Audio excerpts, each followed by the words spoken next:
선물. 해보자. 진짜 좋겠네. 출발! 야, 비키세요. 우리 딸 나갑니다.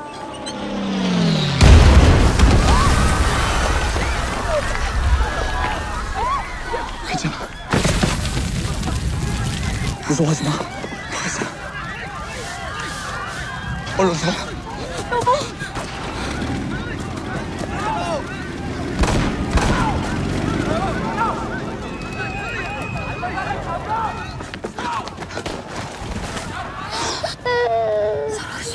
설아, 큰 소리 내면 안 돼. 너 이렇게 계속 크게 울면 엄마 아빠 다시 못 볼지도 몰라. 그치?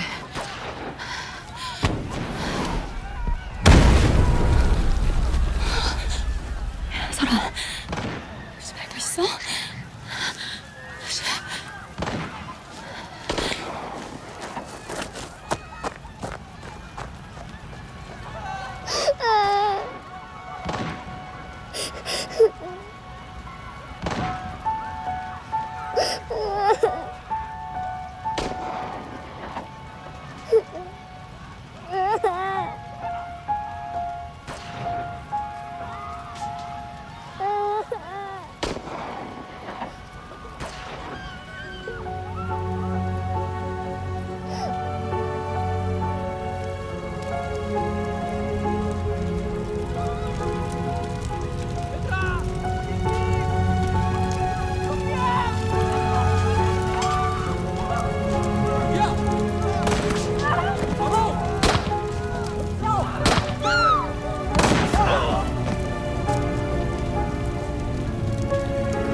Süleyman! Hadi be anam.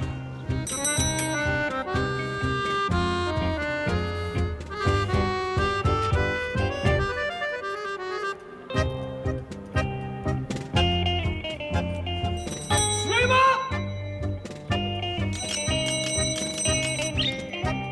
Süleyman! Tamam. Geldim. Sabah sabah ne ses var be. Amma şakıdım be paşam. Hadi be anacığım. Oh, çok şükür ya Rabbim. Hamdolsun, hamdolsun. Ya sabah oldu mu işim bitmiyor be anacığım. Bu nedir ya? Her sabah inadına mı yapıyorsun? Yaz günü sevaptır be oğlum. Bir gün de sen versen ne Her olur? sabah aynı şey. İnadına mı yapıyorsun acaba? Ne süslenmem biter, ne kıyafetim biter. Düzen, intizam Bak, dediğin bizim ekmeğimiz be. Az subayız oğlum biz. Topla şu kravatı. heh, sık anasını. Aferin. Hadi. Hadi. Kız çocuğu gibisin yemin ederim be.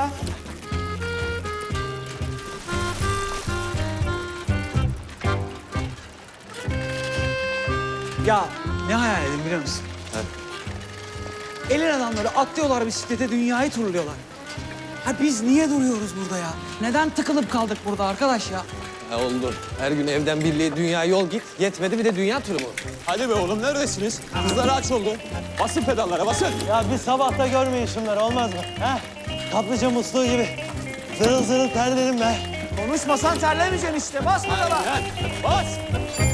Turgay abi. Abi geç kalmadık inşallah. Yok yok geç kalmadım. Merak etme ayırdım seninkini. Abi yırtmadan çıkardın inşallah. Ayıp ettin. Allah'ım. Hey maşallah, hey maşallah. Abi sizin kızlar da eyvallah da bu çok başka. Bu çok başka değil mi? Allah aşkına bir bak şuna ya. Ya oğlum bu kız sana bakar mı hiç? Hayırdır? Şu tipe bir bak. Ne var oğlum? Ya kurban olurum şu kravatı bir günde düzgün tak be. Az subayların yüz karasısın ha. Oğlum taktınız şu kravata başlayacağım kravatınıza ya. Lan benim askerliğime laf edecek adamın önüne nişancılık belgelerimi dizerim. Bak konuşturmayın beni. Ben sizin gibi bakım onarıcı değilim lan. Nişancıyım oğlum ben nişancı. Attığımı vururum. Attığımı vururum. Hadi hadi. Hadi. Kolay gelsin. Bas. Sağ ol Turgay abi. Nurhan, Sevdim bir genç kadını, ansam onun adını. Her şey beni ona bağlar, kalbim durmadan ağlar. aşkım hiç sönmeyecek, gitti o dönmeyecek. Uzun yıllar geçse bile yaşarım hayaliyle.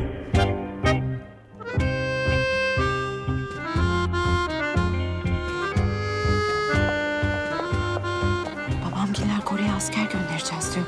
İster misin bunları? Ağzından yel alsın. Hem bizimkiler meslek liseli, niye alsınlar? Ama ne bileyim korkuyor insan işte.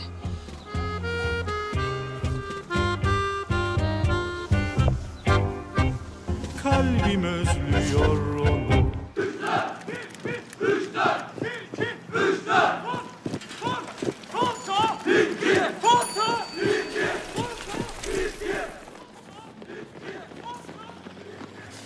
Süleyman otur. Yahu emrediyorum otur. Seni niye çağırdım Süleyman? Güney Kore'ye asker gönderiyoruz, duymuşsundur. Duyduk binbaşım. Allah utandırmasın. Amin. Ankara taburunu hazırlamış. Ama bize emir geldi, takviye göndermemiz lazım. Ben seni düşündüm Süleyman.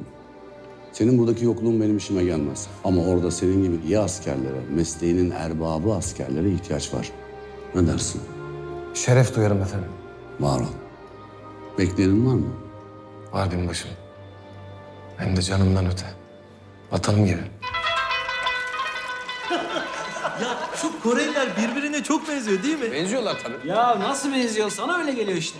Ya Süleyman, sen teknik personel gidiyorsun tamam da sonuçta harp. Hiç seni hayal edemiyorum öyle savaşın ortasında. Sen şimdi onun öyle durduğuna bakma. Maraşlı oğlum bu. Allah kimseyi öyle bir şeyle imtihan etmesin be kardeşim. Ya düşünsene canına kastı olmasa insan zevk için niye öldürsün ki? Şimdi biz de gidip oraya 2 tane komünist indirmeyelim mi arkadaş?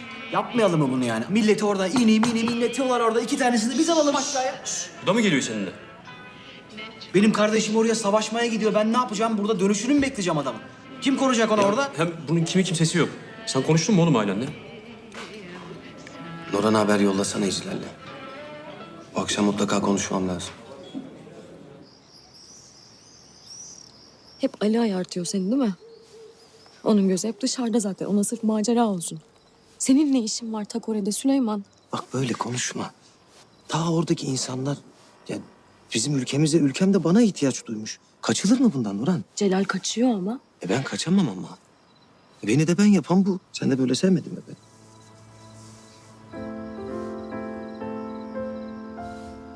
Sevdim.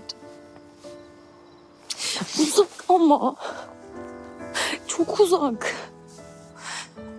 Ya gidip oralarda unutursam beni? Aşk olsun. Korktuğun şeye bak. Bu muydu endişen? Öksüzüm ben. Çocukluğumdan beri amca yanında sığıntıyım. Bir sen varsın. Sana sığındım, sana tutundum. Ya sen de bırakıp gidersen bu öksüz kızı? Bırakmayacağım. Her gün yazacağım sana, fotoğraflar çekeceğim. Ya okuyacak, göreceksin. Yanında gibi olacağım. Söz. Her sabah 2 saniyecik görüyorum ya seni. Onu aklımın içine koyuyorum. Sen de beni hisset. Hiç unutma.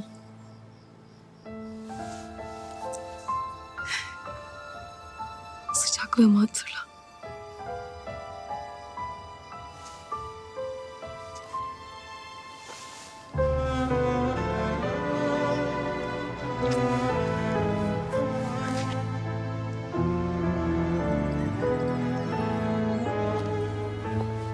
Nimet, kızım telgraf var. Bir zahmet okusana şunu. Ne zahmet Hüseyin amca, estağfurullah. Oğlunuzdan Hüseyin amca. He. Kore'ye seçilmiş. Sizleri merakta koymam. Sıkça yazarım. Hakkınızı helal edin diyor.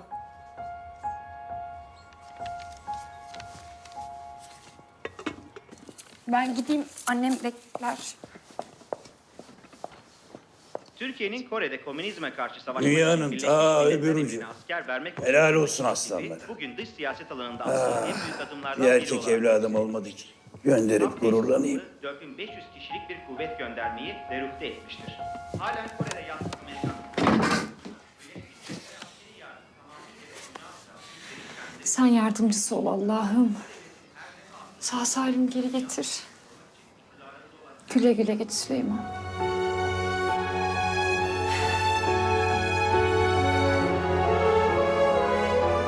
Nur Hanım, biz uzaklaşırken koca İskenderun karşıda küçücük kalınca dünyanın ne kadar büyük olduğunu insan daha iyi anlıyor. Dünya büyük, mesafeler uzun. Ama benim de içimde hepsine kafa tutarak yanan iki ateş var. Biri tanımadığım insanlara yardım edebilmek. Diğeri de sana duyduğum özlemle daha da alevlenen aşkımız. O yüzden korkmuyorum. Sen de korkma. Seninle biz bu koca dünyada her şeyin üstesinden gelecek iki hazinenin sahibiyiz. Adları iyilik ve aşk. Muhterem babacığım, annem gıdamı düşünmesin. Amerikalıların yeme içme adetleri biraz tuhaf olsa da bize gayet iyi bakıyorlar. Mesela hem yumurta tozu veriyorlar. Erlerden Pepe Muharrem. Ağzı dolu konuşup bir de kekelerken tozlar bir püskürüyor ki görmelisiniz. Celal ve İlhan kardeşlerim. Kızlara pek söz etmeyin ama hepimize silah da dağıtın. Atış talimlerine başladık. Sonuçta hep söylediğiniz üzere savaşa gidiyoruz.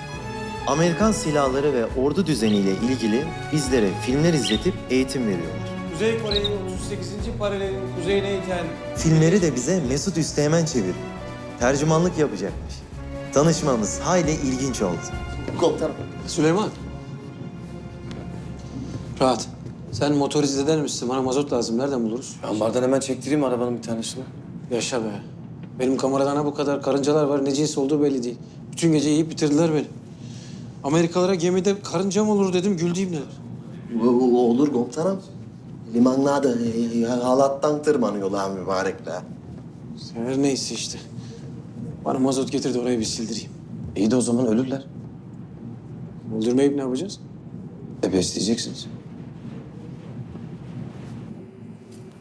Bunlar ekmeğinin peşinde komutanım. Artık şekeri gelir. Size de rahatsızlık vermezler. Birlikte yaşamayı öğrenmek lazım. Sen de benim gibi komünist misin lan yoksa? Yok. Ben o işlerden pek anlamam. Ama karıncalardan öğrenecek çok şey var.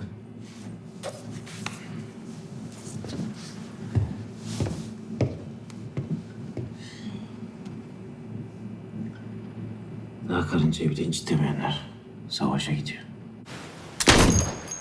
Ali maşallah. Attığı mermileri yüzük gibi birbirinin içinden geçiriyor. Komünist Kuzey Korelileri vurup indirmeye pek hevesli olduğu için de Mesut Üsteğmen'le pek anlaşamıyorlar. Sevgilim, bir aylık bu yolculuk yakında bitiyor. Hep söylediğim gibi. Sakın aklına kötü şeyleri getirme.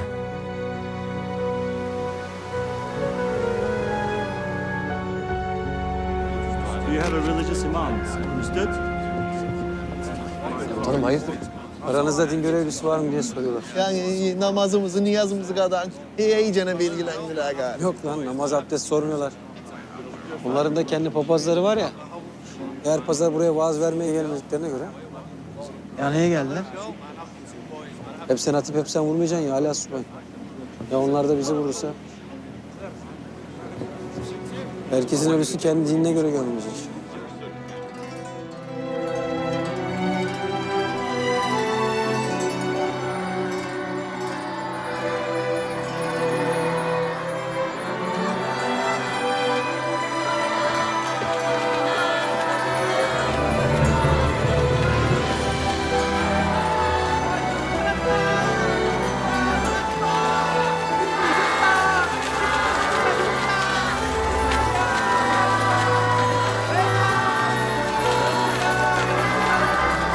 Evet hadi beyler.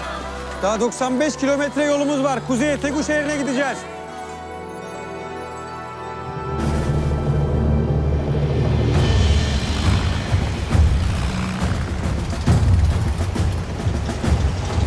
Arkadaşlar bu yaz Kuzey Kore ülkeyi baştan aşağı hunharca işgal etti. Ancak barış gücü düşman kuvvetlerini kendi sınırlarına püskürtüp Güney Kore'yi işgalden kurtardı. Şimdi sınırda son darbeyi vurma zamanı. İstikamet Kunuri. Türk ordusu olarak ilk kez sıcak çatışmanın yakınında görev alacağız.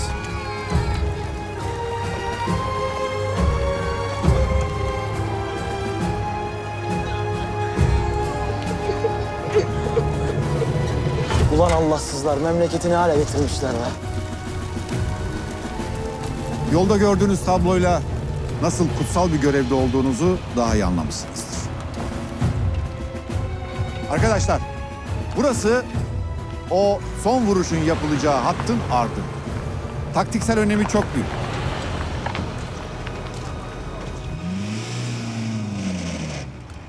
Niye böyle dağınık halde vaziyet almışlar? Ya acil bir şey olsun.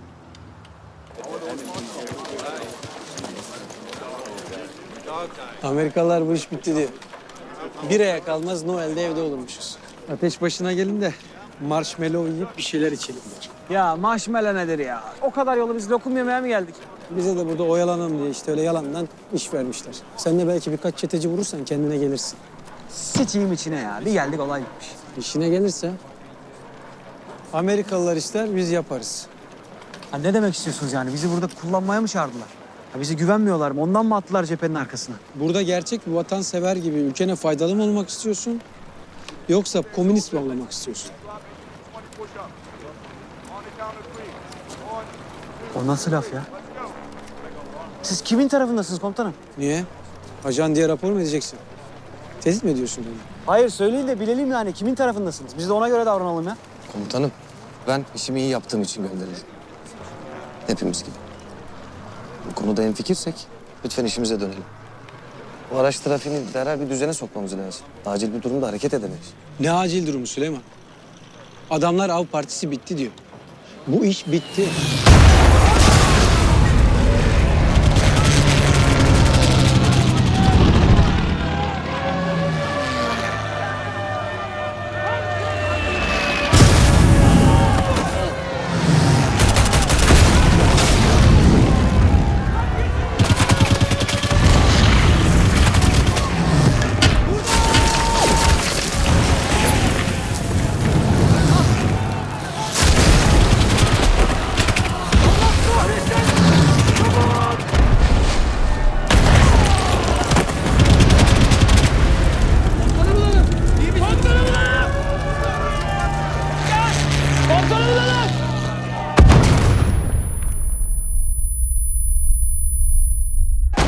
Alayım. Acil durumda 9. kolorduda irtibata geçmemizi emrediyoruz.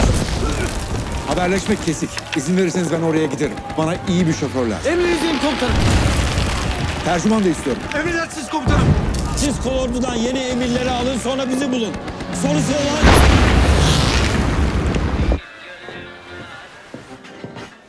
Bizimkiler Kore'ye varana kadar iş çoktan bitmiş zaten.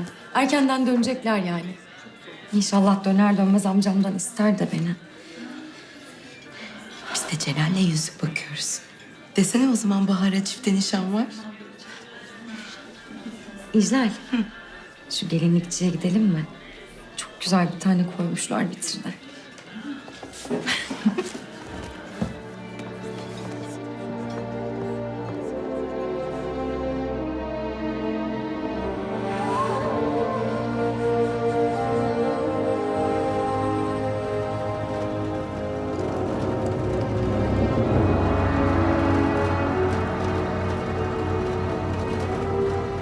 Biraz hızlanalım. Farları yakmadan ay ışığında anca bu kadar komutanım. Biliyorum. Başka çaremiz yok. Yak farları. Ali sağda! Aracı terk et! Tamam.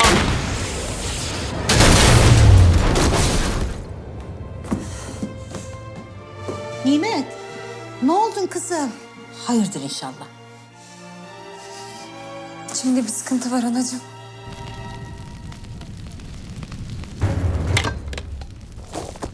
Ali!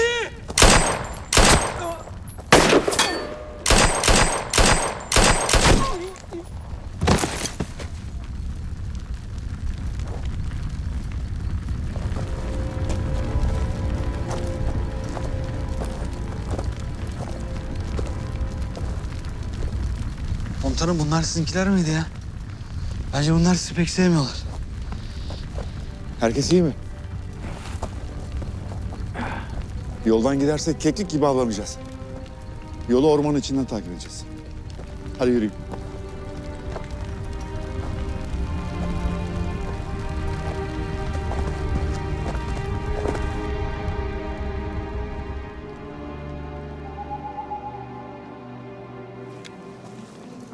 Ulan Pepe.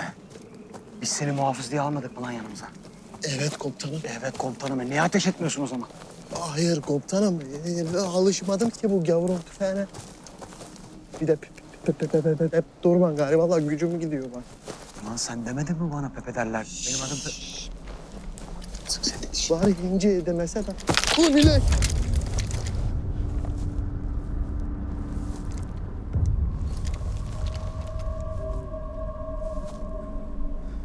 Allah'ım sen aklımızı mukayyet ol.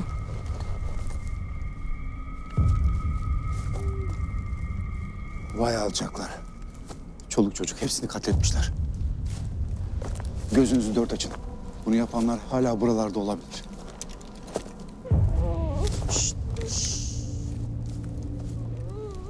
Buradalar. Namussuzum buradalar. Ali dur. Komutanım bana hayvan var gibi geldi. Komutanım. İki el sıkam. Neyse Chicago kusu. Sıkalım da yerimizi belli edelim değil mi? Komutanım müsaade edin ben bakayım. Dikkat et.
Gel korkma ben sana bir şey yapmam.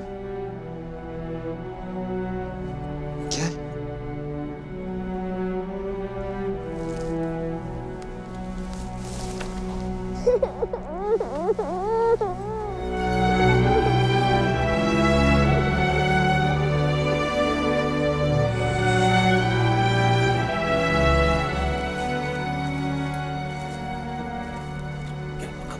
Gel. Haydi. Oy. Ödümüz patladı be anam. O da çok korkmuş belli. Hiç konuşmuyor. Görevimiz mühim Süleyman. Çocuk başımıza iş olur. Komutanım burada bırakacak halimiz yok. Hadi yürüyün. Üşümüş kurban olduk. Süleyman bak bakayım. Yakıştı ama. Hadi be oğlum. Vallahi mı?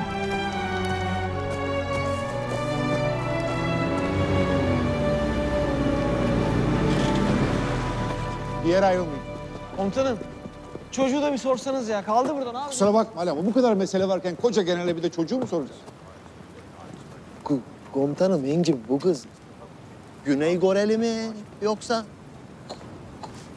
Kuzey Koreli mi? Ne bileyim oğlum ben. Neyse ne. Belli ki ortada kalmış işte. Ya İnci misal bizim o taraflarda güneye doğru indirmedi. Muğul taraflarına doğru böyle elmacık kemikler öyle çıkık olur. Lan Muharrem. Hem kekesin hem çenen düşük be senin de kardeşim. Aa, madem seviyorsun bu kadar konuşmayı. Git şuradan süt müt bir şeyler bul da karnını doyuralım kızım. Çocuk açlıktan ölecek burada. Üşüdü bu ya. Ama bu donmuş zaten. Çişini falan yapmasa gelmiş olsa söyler bir şekilde herhalde. Konuşmadı değil mi hiç yolda? Biz konuşmadık. Gelene kadar inleyip durdu. Adını da bilmiyoruz ki. Ne acaba? Bir isim koyalım ya. Öyle mi diyorsun? Tabii. Ne koyacağız ki? Anamın adını koyalım. Naci olsun adı. Yok artık. Niye bana? Küçücük çocuk Naciye oğlum mu komutanım? Ne koyacağız? Senin ananın adını koyalım. Ne? Senin ananın adı nedir? Gülçin. O da böyle düşman adı gibi olacak. Ya Ne koyacağız adına? Bir şey koyalım ya. Ayla olsun mu? Ayla. Ay gibi yüzü var baksana. Ay ışığında bulduk zaten. Ayla olsun mu senin adın? yaşa komutanım. Vallahi Güzel güzel tamam. oldu. Ayla. Ay kurban olurum. Gentlemen, this is the work of the Chinese army. They're in the game too. This war we thought was ending is only just beginning. The North Koreans do not stand alone now. Biz Güneylilere Çin'de Kuzey'e yardım ediyor artık. İş çift taraflı çok uluslu bir hal almış. Now we'll provide you extra vehicles and personnel. My radio operator, Captain Cage, he will accompany you. Yüzbaşı geçti. They'll be giving me the latest intelligence in real time. Sürekli bilgi gelecek diyor. As a team. Bu işte Now, berabermişiz. Lieutenant Lee knows this area like the back of his hand. He will guide you along the new secret route we've given him. Verdiğimiz yeni gizli güzergahta size rehberlik edecek. Turkish forces have spread Türk across the birlikleri wide hattın area gerisinde and geniş bir enemy alana lines. We'll get in yayılmış contact durumda. with all of them. Give them the new operation plan. Yeni hareket planını ileteceğiz. Let's go get him, Colonel. Komutanım. Bir şey süt buldum. Aslansın. Süt tozudu ha. Yani bu Amerikanlılar her bokun tozunu da yapmışlar. Saralım battaniyeye dondu kız getir. Tuttum. Sen de tuttun mu? Oy kuşum beni. Al. Yavaş. Hadi gidiyoruz. Yolda anlatacağım. They found her in the middle of a massacre on the way. They couldn't leave her there, so they took her with them. It's pretty remarkable. Yes, it is. Turks are an interesting people. Yeah, we put a call out to the whole world. They were the first ones to respond. You know, if this war goes down in history, it won't be me. It won't be you, pal. It'll be them, most mentioned in the books.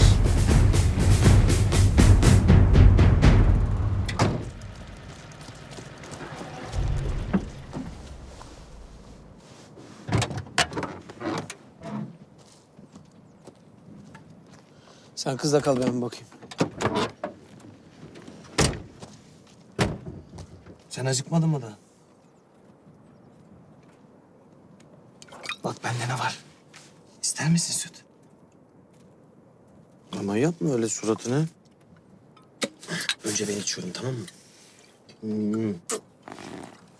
Ulan harbiden döktüm ben. Döktüm harbiden. İçer misin? I just got a distress call over the radio. We need to get to Canary. Yüzbaşı telsizden haber almış. Kunuri'ye bir an önce ulaşmamız gerekir diyor komutan. There's a narrow road up ahead on the right side we can use to get to Kunuri faster. Yol daraldıktan sonra sağ tarafı tercih edersek Kunuri'ye daha hızlı gideriz diyor komutan. İyi fikir. Tamam. Ali, Süleyman Asubay'a söyleyin bir gelsin. Yüzbaşının aracına bir baksın. Komutan çağırıyor baksana. Araç arızını yaptı. Sen bekle 2 dakika geliyorum hemen. Sen bekle sen gelemezsin. Süleyman, hadi be oğlum. Dur kızım fırça yiyeceğim. Ya benim araca bakmam lazım. Bak o zaman Asubay'ı. Yani çocuğa mı bakacaksın, araca mı bakacaksın? Ver madem çocuğu başka birine. Hadi acelemiz var. 이병! 네. 너도 여기 남아. 얘가 너한테 적응할 수 있도록 계속 지민이 되면 안 되니까. 네. He's going to watch her, so she doesn't bother you too much. Çocukla o ilgilenecekmiş. Daha fazla yük olmayalım diyor. Ya şuncacık can bundan yük olur mu hiç? Madem Teğmen öyle diyor. Peki.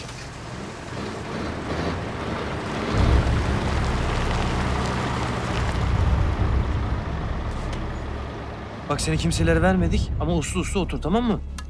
Aferin sana. Halim. Ha? Şu marşa geç de şunun derdine bir bakayım.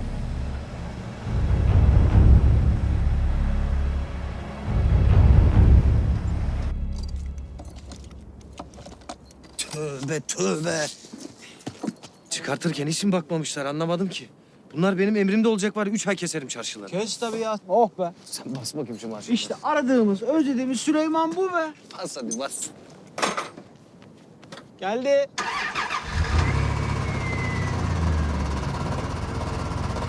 Tamam. Tam olmadı ama neyse. Hadi gidelim yetişelim şunlara. Hadi hadi. Şu kız yarım saattir gözlerini ayırmadan sana bakıyor. Kız. Gel. Gel. Kıyam.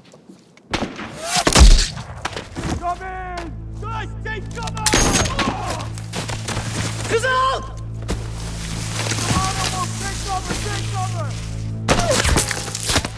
Hala. Hala.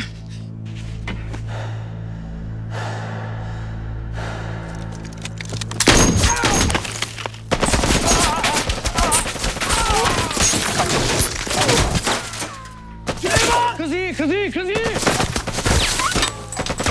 Geç kızım içeri. Geç içeri, gir. Çıkma sakın bir yere.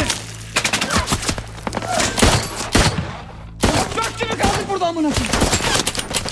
Süleyman! Ulan niye 6 tane var bunun içinde? Süleyman bir şey yapman lazım. Süleyman!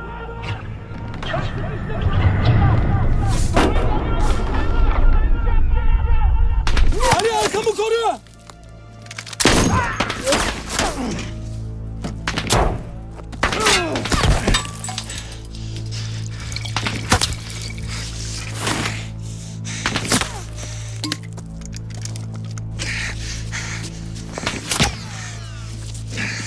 Ali bombayı yolla.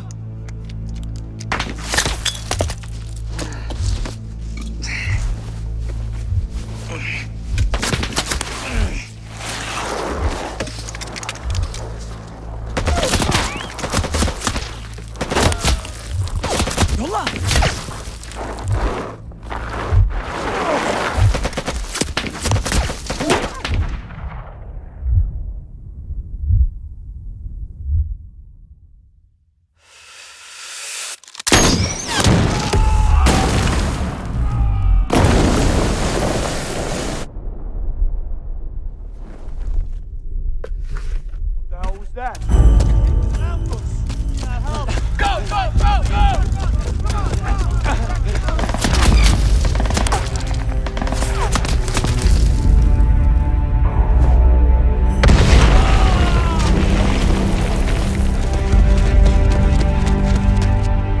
Süleyman!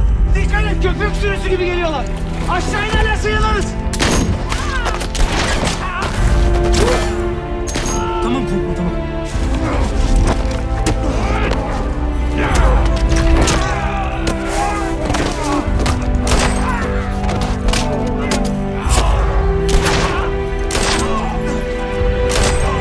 Korkma kızım. Korkma çıkaracağım seni. Hadi geliyorlar. Geliyorlar hadi.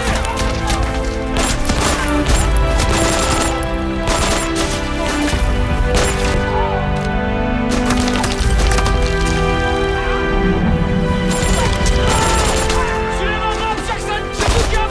Yetişemiyorum.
bölüğünden yaralılarımız bulunmaktadır. Tahmini olarak zayiatımız %20'yi bulmuştur.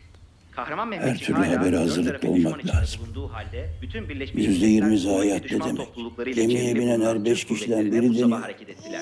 Havadan Yapma be erzak ve kadın cephaneler kızım, Allah'tan umut kesilmez. Hala Kore dağlarında Allah Allah sesleri uğultular halinde semalara yükseliyor.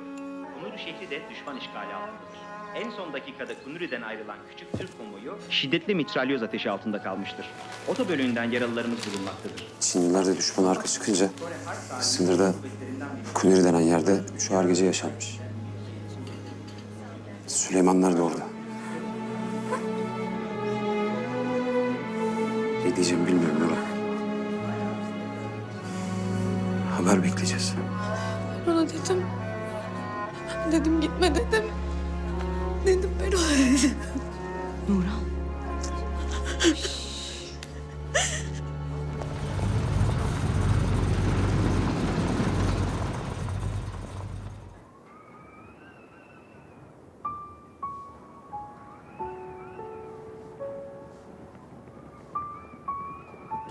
Ayla. Süleyman. Hadi geçmiş olsun, yırttın kefeni. Nerede benim Maraş canavarım? Ulan helal olsun sana be. Helal olsun yemin ediyorum. Adam motor ustası diye geldi. Milletin motunu yedi. Ağzına sıçtı ortalığın ya. Sen ne biçim bir adamsın lan? Siz iyisiniz değil mi kardeşim? Bak biz iyiyiz. Biz iyiyiz. Sen iyi misin? Var mı buralarda bir sıkıntı? Var mı bir ağrısın? Yok çok şükür aşırı. Nerede lan bacakların? Oğlum güldürme bir dur ya. Sana bir şey olacak diye çok korktum lan. Kurban olurum ben sana ya. Gel. Gel sen de gel. Çocuk da iyi çok şükür. Yarısı beresi yok değil mi? Hep seni bekledi, başından ayrılmadı hiç. Kedi gibi vallahi. Bunları da öyle buncacık süt verdin mi kıyından ayrılmazlar. Yalnız Koreliler haklı olarak kızı almak istediler. Aile ayrılmayınca Lee araya girdi. Üstleriyle bir konuşacak. Dur bakalım.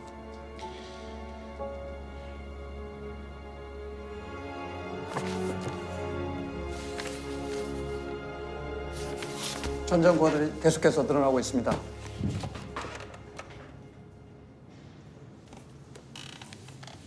이 덕구의 친구들이 돌봐줘야 될 고아들 숫자는 계속 늘어나는데 이게 다 우리 아이들인데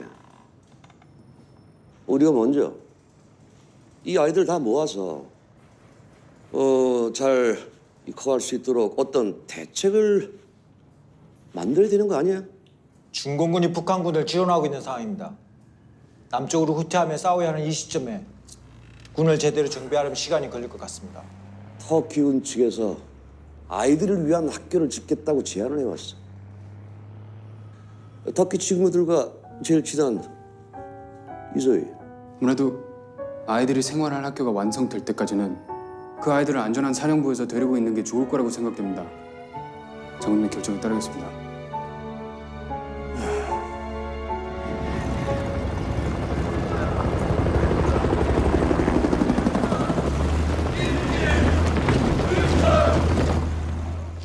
Rahat Süleyman. Savaş hararetlendi astsubayım. Şimdi böyle kademe kademe geri çekileceğiz, ileri gideceğiz. Sürekli manevra halinde olacağız. Bu vaziyetteyken bu çocukla olmaz. Anlıyorum binbaşım. Her şey çok ani oldu. Bir anasını babasını bulsak. Orasını biz bilemeyiz. O Koreli yetkililerin işi. Biz haber verdik, bekliyoruz. Bugün yarın belli olur. Bu kadar çabuk mu? Komutanım ben uyurken başımdan ayrılmamış. Ben şimdi bunu hemen nasıl... Ya ben de o sebeple diyorum evlat. Daha fazla bağlanma. Sonra onun için de senin için de zor olur. Sen işine dön. Bak Sadık Astsubay'ı emrine verdim. Çok hünerli.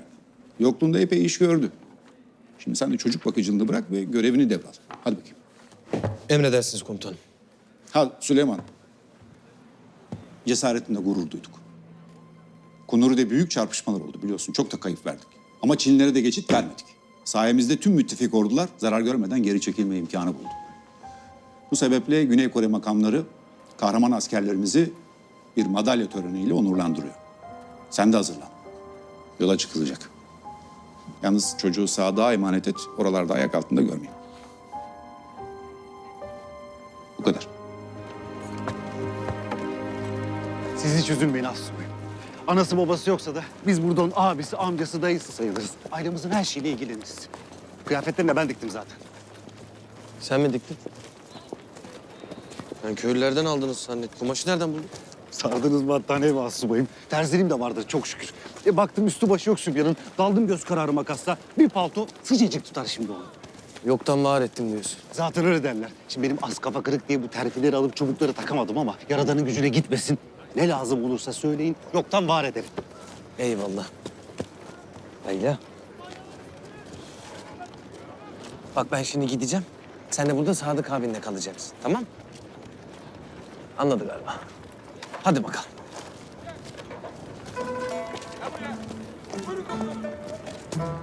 Hayda. Sen gelemezsin benimle. Tamam mı? Sen burada kal. Kal burada. Ay güzel Allah yarabbim. Yasak yasak götüremem seni. Cız. Cız ne ya? Yasak. Sen al. Yasak lan. Sen ne yaptın? Yine özüne dönmüşsün. Çocuğa ne anlatmaya çalışıyorsun? Ya ne yapayım be kardeşim? İçim gidiyor da götüremeyiz ki bunda. Sana bakan doktorla konuştuk da bunun yaşı 4-5'ten daha fazlaymış ya. Vallahi. Ha. Bu yaşadığı şok yüzünden konuşamıyormuş. Anasını babasını gözünün önünde mi öldürdüler? Anasını satayım böyle dünyanın ya.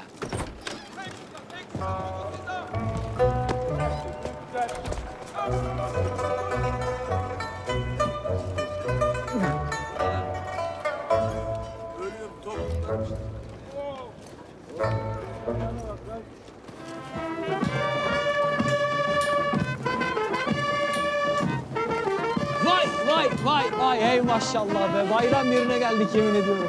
Ver makineyi fotoğrafını çekelim. Aa doğru dedin kardeşim. Tabii bir gururlansınlar be. Şöyle çekiniriz değil mi? Nereye basacağını biliyor musun? Ya sen süsüne bak be kardeşim. Fişek. Dur bakayım. Hah. Gel. Gururlu dur bakayım biraz. 그래서 바트지 미군뿐 아니라 터키군도 우리의 피를 나는 형제입니다. 터키군엔 유명한 말이 있다고 합니다. 내가 죽더라도 이 나라는 살아남는다. It will never be forgotten. 이 나라가 생존하는 한 어깨를 맞대고 피를 함께 흘린 우리 형제들을 결코 잊지 않겠습니다.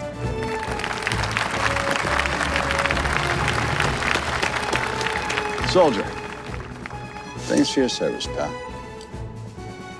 Soldier, we also conferred with General Bjornsson. As he said, now they're all one big happy family. We have no doubt that she'll be healthy and happy with you until her family is found. Aile olacakmışız. Anladık be anam. Hislere tercüman olma var. Gel kızım.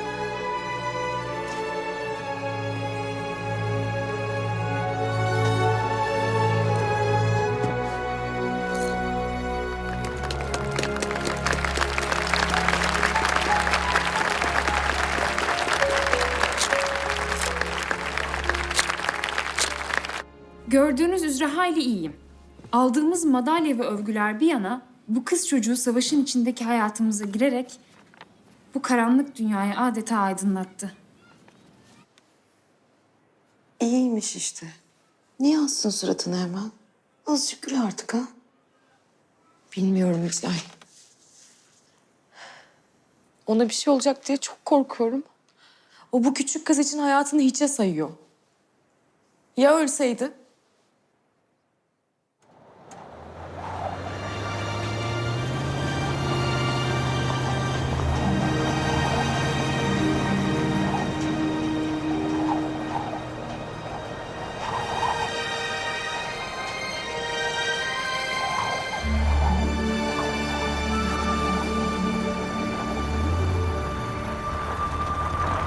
Rahat evladım, rahat.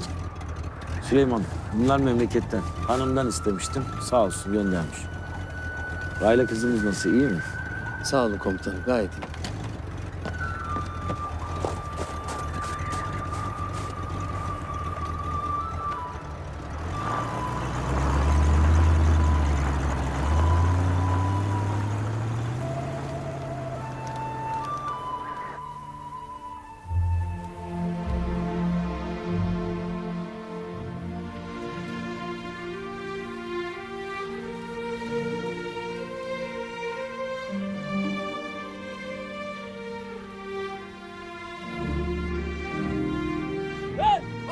8, 9, 10, 11, 12, 13, 14, 15, 16, 17, 18.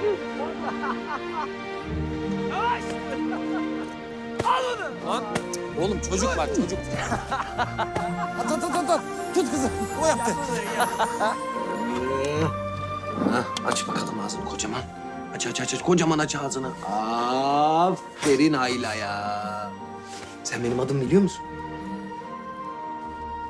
Süleyman benim. Senin adın ne? Niye konuşmuyorsun be çocuk? Bu gidişle bizi süt kalmayacak.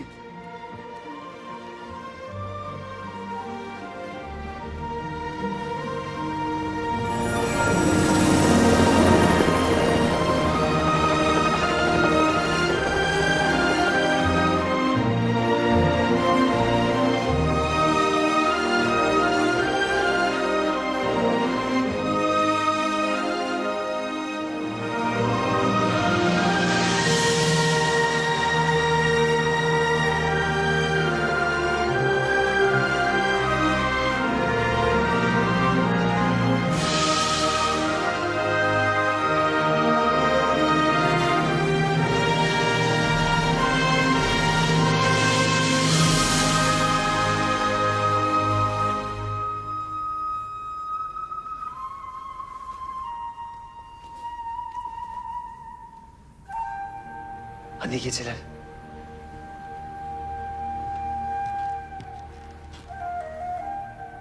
Bizimle yatmak yok.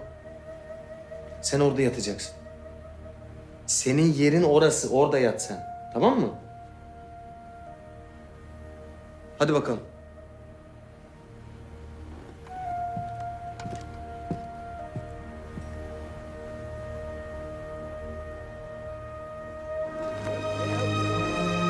Dikkat! Ayla solda!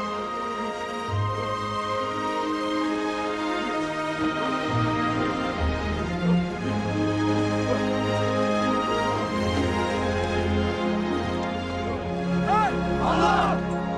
5! Allah! 6! Allah!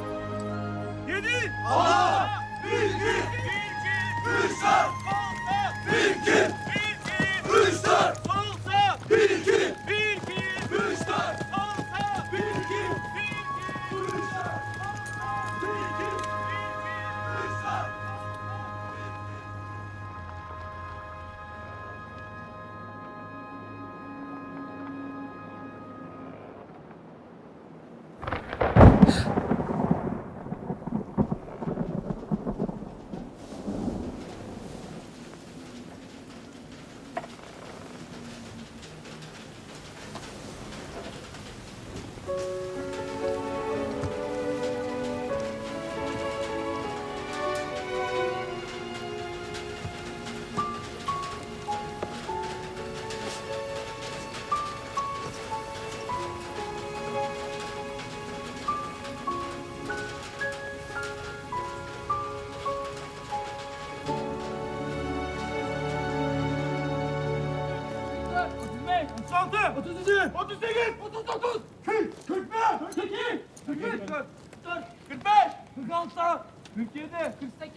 Dikkat!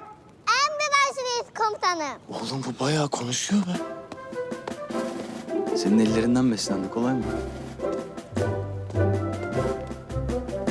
Daradım. Rahadım. Daradım. Rahat! Rahat. Hazır ol! Hazır ol. Rahat! Rahat. Müsaade edin. Dayanamayacağım. Ağlayacağım. Gülün. Gülün sağ baştan. Sağ baştan gül. Gülün lan!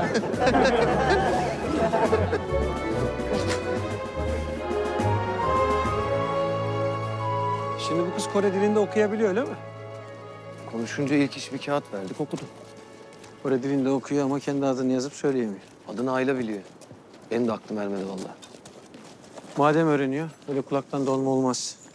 Türkçeyi düzgün öğrensin. Arkadaşlara yardım bir şeyler göndermişler. Ayla, bak.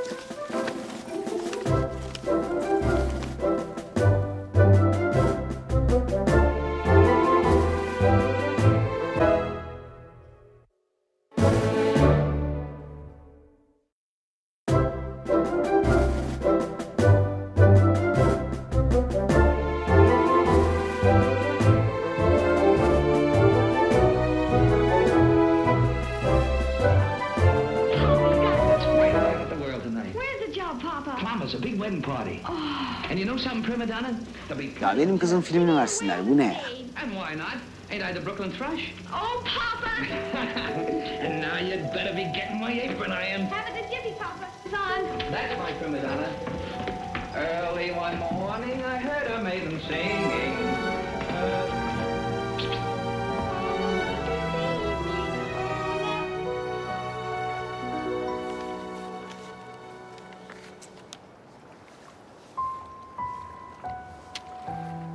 Anne yok. Kardeş yok. Baba.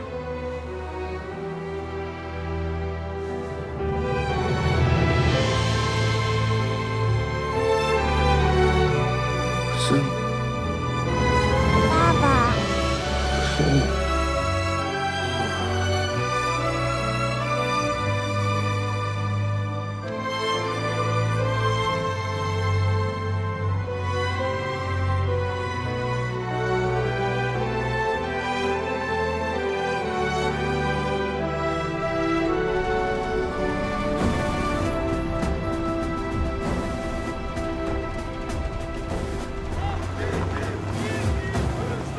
Çık.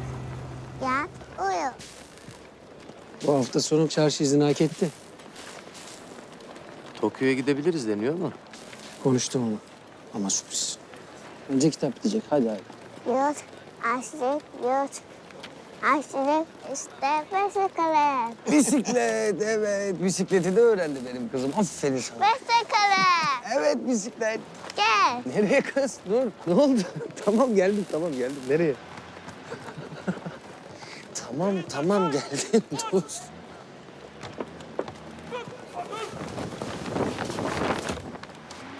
Bisiklet. Bisiklet, evet. Kimin kızım? Nereden gördün sen bunu? Dal kabin. Aferin sana. Gel bakalım. Sen biraz oyna, tamam mı? Benim az biraz işim var. Bu ne oğlum? Hayırdır? Hastalık mı benimki astsubayım? Ben bir şeyler böyle takıp sökmezsem rahat edemem. Önce malzemeyi nereden buldun peki? Köylülerden. Yerli hakla münasebet yasak. Sen ne veriyorsun da alıyorsun bunlardan? Yoksa bizim malzemeden. Haşa. Ben kendi konservemden, paramdan verip alıyorum. Zaten hepsi bozuk, sakat parça. Ben onarmasam kıymeti yok. Ne yapacaksın peki bu motoru bitirince? Burada gezmene izin verirler mi sana? Satarız be astsubayım. Aileye yeni giysiler alırız. Fena mı? Sen burada işleri çevireceksin. Süleyman komutan da sana kızmasın diye. Adamcağıza da aile üzerinden sus payı, öyle mi? Güzel tezgah. Haşa. Aşk olsun be Sadık. Yoksa o eldivenleri de mi? Yok be astsubayım. Ben bir ocak tamir ettim de öyle aldım o eldivenleri köylülerden. Ama diktiklerimi kendi ellerimle diktim. Sırf kız üşümesin diye. Benim de gurbette kardeşim var. Sen beni çok yanlış anladın Üsteğmen'im. Bizde namussuzluk olmaz. Sadık, bu motoru söküp bu işe bir son veriyorsun. Seni şimdilik rapor etmiyorum. Ama bir daha görürsem külahları değişiriz. Afiyet olsun. Biz burada bugün böyle iyiyiz de. Üç cephelerde her gün şehit veriliyor. Bizim de sonumuz aynı. Buradan sağ çıkar mıyız be? Korkunun ecele faydası yok be oğlum. Dünya Süleyman'a bile kalmamış. Bir düşün. Koca Süleyman. O bile öldükten sonra. Ey ya.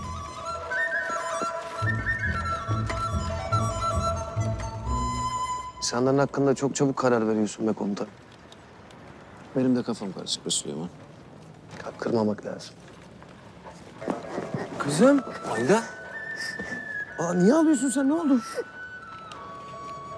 Öldü dediler. Öldüm mutlu. Haydi. Kim dedi onu? Süleyman'a kalmaz. Öldü dediler. Ne demişler? Süleyman'a kalmaz. Haydi.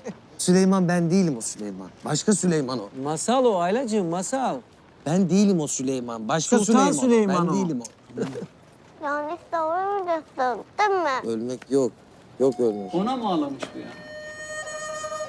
Bence bu çocuk bayramında aileyle Tokyo'ya gidelim. Moraller yerine gelsin. Ha? Ne güzel işte orada Mesut Üsteğmen.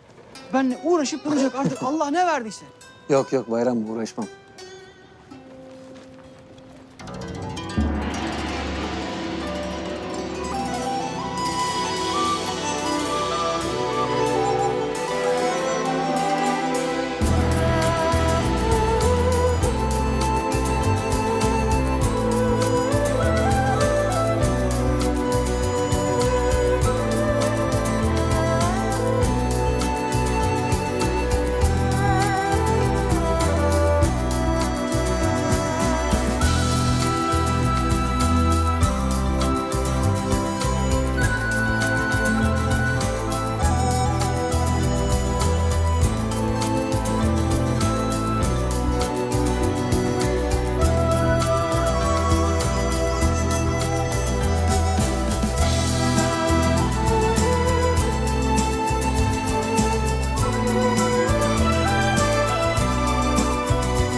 Bugün hep sizi izledim.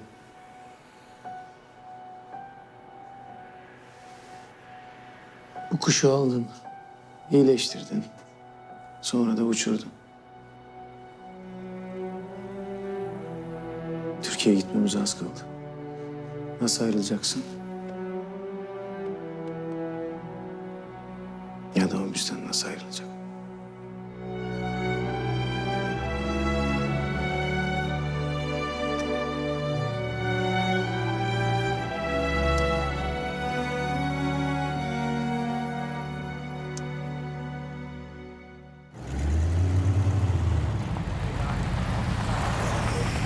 Sadık. Hoş geldin.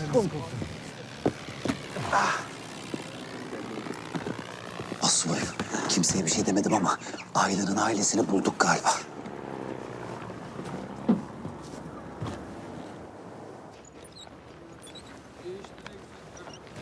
Köylülerden Ayla'yı gören olmuş. Hani senin şu takasçı köylüler. Onlar biri geldi siz yokken. Ailesi var o kızın dedi. İstiyorlar kızı. Başınızın şaşmazan getirin diye haber yollamışlar.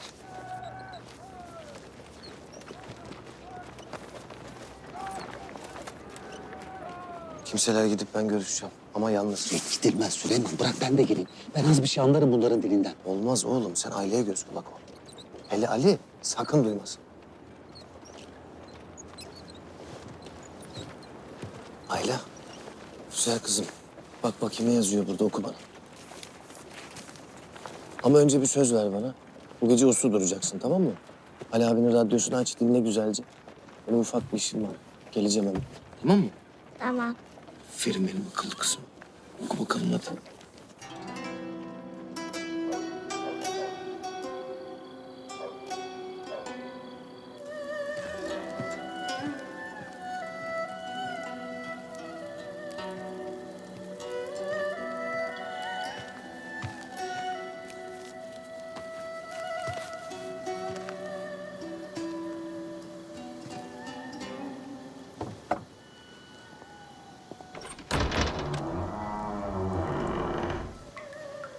안녕하세요.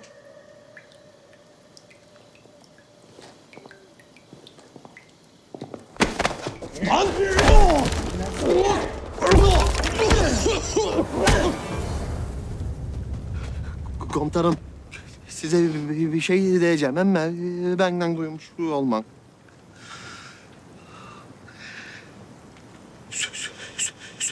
Süleyman'la Ali'yi çağırın. Emredersiniz komutanım. Lan siz nasıl izin verdiniz bu adamın gitmesine ya? Siz delirdiniz mi? Bu adam nereye gidiyor belli değil. Bana niçin gitmedi. söylenmiyor? Bu saatte beklediniz söylemek için. Bak 50 kere... Adamın başına bir şey Ya gelsin. ben adama 50 kere söyledim. Beni dinlemedi ki. Gitme dedim. Yapma dedim. Gitti. Ne yapacağız şimdi? Kalk gidelim. Nerede bu adam? Belli mi nerede olduğu? Nereden bulacağız? Ben biliyorum. Araç çıkarabilir misin? Hayır. Bir araç var aslında ama.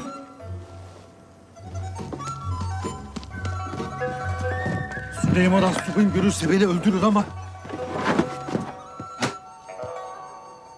Çalışıyor mu lan bu teneke? Hakaret sayın.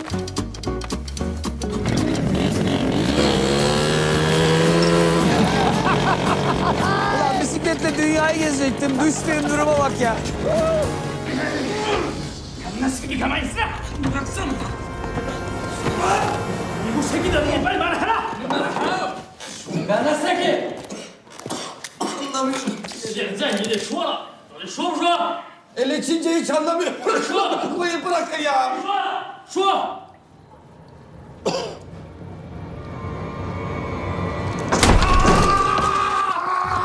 움직이지 마. 움직이지 마. 움직이지 마. 우리 사람이 되었다. 너는 포위 되었다. 우리 사람은 한 거야. 우리 사람은 한 거라. Nogan 죽었어. Süleyman gel. Gel Süleyman. Sadık motoru al. Sadık motoru al. Yapmış değil mi o motoru ulan? Yürü kardeşim.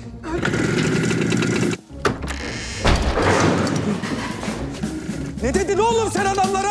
Dışarıda ordu bekliyor dedim. Adamı bırakmazsanız ağzınıza sıçacaklar dedim. Oğlum sen nereden öğrendin bunları? Lisanı hayradan yalanı Amerika'dan. Koş! Sadık! Sadık neredesin? Götümüzü kesecekler Sadık! Bas!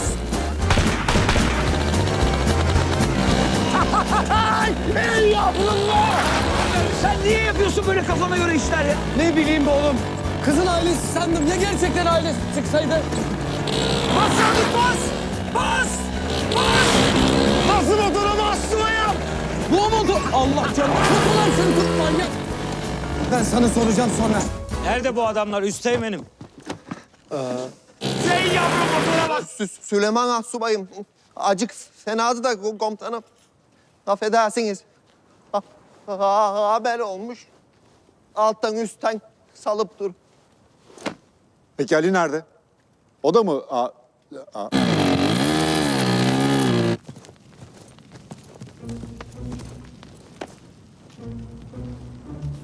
Çıkmadı mı daha? Helada mıymış? Şimdi anlarız. Komutanım, affedin. Şu sizin Merlin geliyormuş. Kim? Moral için bir iki şarkı söyleyip gidecekmiş. Albay hayranı olduğunuzu duymuş. Ama maalesef Ali'ye görev çıktı. Sen de mideni üşüttüğüne göre. Kısmetliymiş Ali. Ne yapalım? O hangi Merlin diye? Yengeydi. Ne yaptınız lan? Sıçtık. Bırak, bırak! Ulan ben bugün bu kızı görmezsem ölürüm lan. Yakarım askerliğimi de alayım. Yakarım askerliğimi de alayım. Tut şunu tut. Ya Süleyman ne anlatıyorsun? Ben bugünü beklemişim ömrüm boyunca. Neden diyorsun? Kız nasıl olsa 2 gün buradaymış. Ya sen karışma Süleyman, karışma bir ya, karışma. Tamam karışmıyorum, bırak. Ya bak bana mani olanın ben bugün de ağzına sıçayım, yarın da ağzına sıçayım ya. Sıç. Arkadaş ben belki bugün gideceğim, randevuyu koparacağım, yarın hislerimi açıklayacağım, öbür gün arkadaş olacağız. Niye bana mani oluyorsun ya? Kim sana mani oldu? Bana niye engel oluyorsunuz ya? Güzel kardeşim dinle. Dün daha bana nasihat etmedi mi? Niye böyle bir şey yapıyorsun diye. Kendin mi gireceksin cezaya? Süleyman haklı. Bak biz bugün Ayla'yı götürelim. Sana söz. Sana söz bunlardan imzalatalım. Şöyle kendi kalemiyle, kendi el yazısıyla. Bir de rujuyla öpücük üstüne. Ha? Bu ne ya? Bunlar yeni mi? Evet. Sahiden bunları kendin bastırıp göndermiş. Evet. Benim için de imzalar mı bir tane? Tabii be oğlum, bizzat kendi ismine. Aşkım Ali'ye sevgilerle diye. Yarın hep birlikte bir daha gideriz. Dersin ki o Ali benim işte. Tercümanınız da ben olurum. Ha? Olmaz mı? Yarın. Yarın?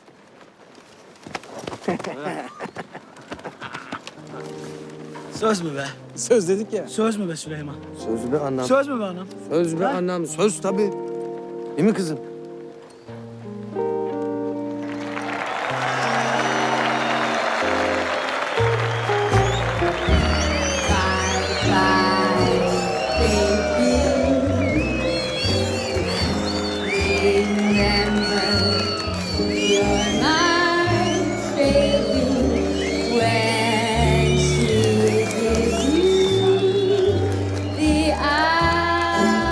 İmza atmak çok zor olacak. Söz verdik, ne yapacağız? Bilmiyorum. Ben o imzayı alamazsam Ali ömür billah benim yüzüme bakmaz. Ölmek var, dönmek yok. Ben yardırıyorum vallahi komutanım.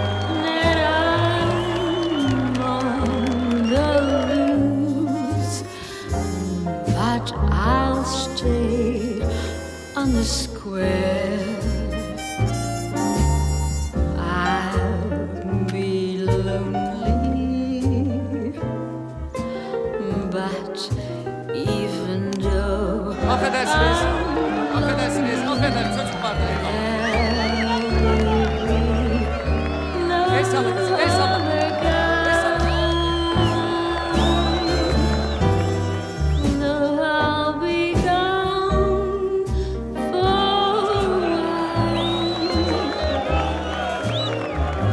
Bakıyor, el salla. El salla kızım. that I'll be smiling. El salla, el salla. Ali abini unutma. Ali abini unutma. Ali unutma. Hey, what's this? Do you want me to sign this? Yes. For who is it? Söyle kız. Oh, Ali. Aferin for sana. Ali. Okay.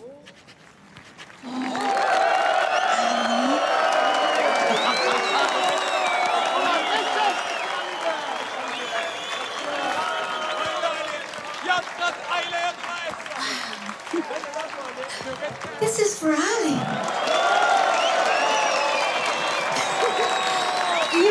You want me to kiss it?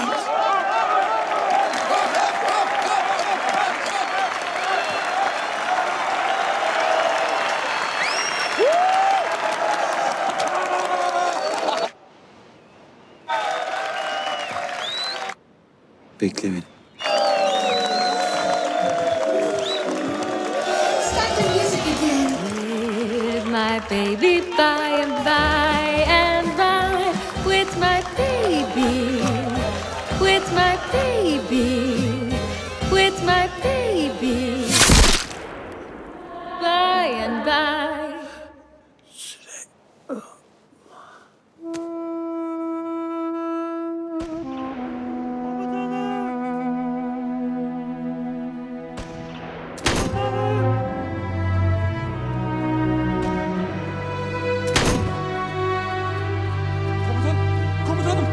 Komutanım. Yardım edin. Komutanım. Sıhhiye.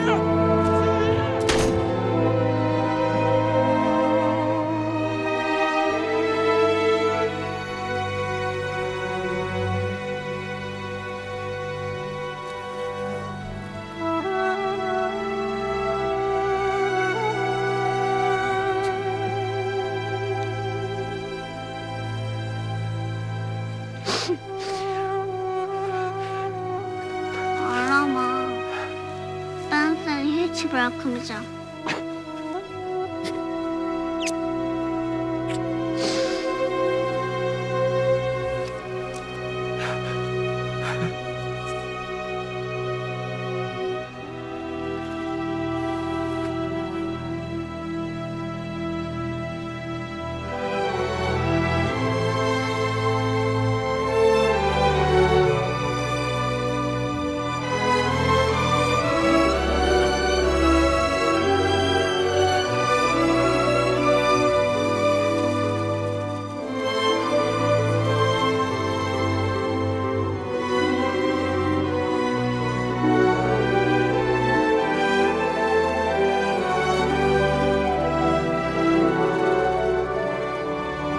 Arkadaşlar, Kore topraklarında 1 yıl geçirdik. Birçok arkadaşımızı şehit verdik. Ruhları şad olsun. Ama şimdi eve dönme zamanı.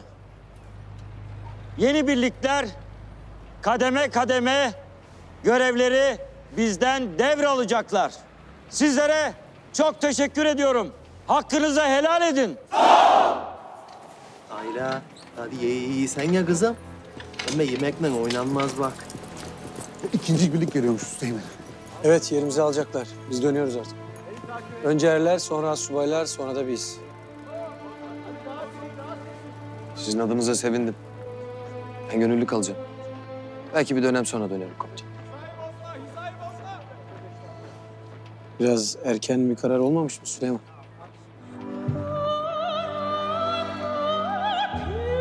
Sevgilim, yine yer değiştirip bu defa da eski bir okula yerleştik. Adresimi zarfa yazdım. Haberler memlekete de ulaşmıştır. Her gün Ali'den yadigar kalan radyodan memleketten haberleri ve şarkıları dinliyor. Seni düşünüyorum.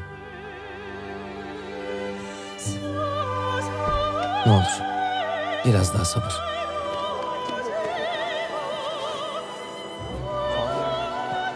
Hakkını helal et komutanım. Gel lan buraya.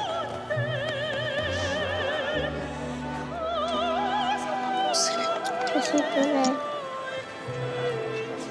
Sağ ol. Ayla.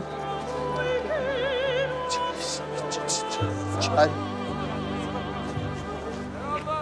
Alex sağ ol. Ah kuzum benim.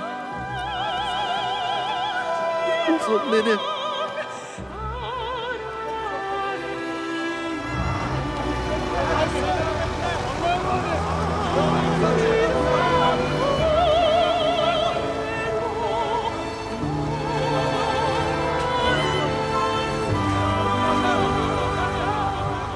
Sevgilim, emrimizdeki erleri artık evlerine uğurluyoruz.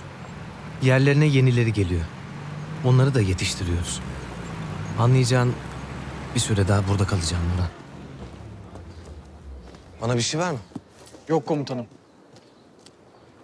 Niçin bizim haberimiz olmuyor? Giderken bize haber vermeden gitti. Tamam, gurur duyduk. Dönsün artık. Üzerine düşeni yaptı. Evlendireceğiz artık onu. İskenderun'da bir sevdiği var diyorlardı. Kahramanlar saatiyle yayınımıza devam ediyoruz. İskenderun'dan Nurhan Sayılgan'ın isteyelim mesela. Bestesi ve güftesi Sedat Öztoprak'a ait olan Suzinak makamındaki şarkı, Güney Kore'de görevde olan Assubay Başçavuş Süleyman Dilbirli için geliyor mikrofonlara.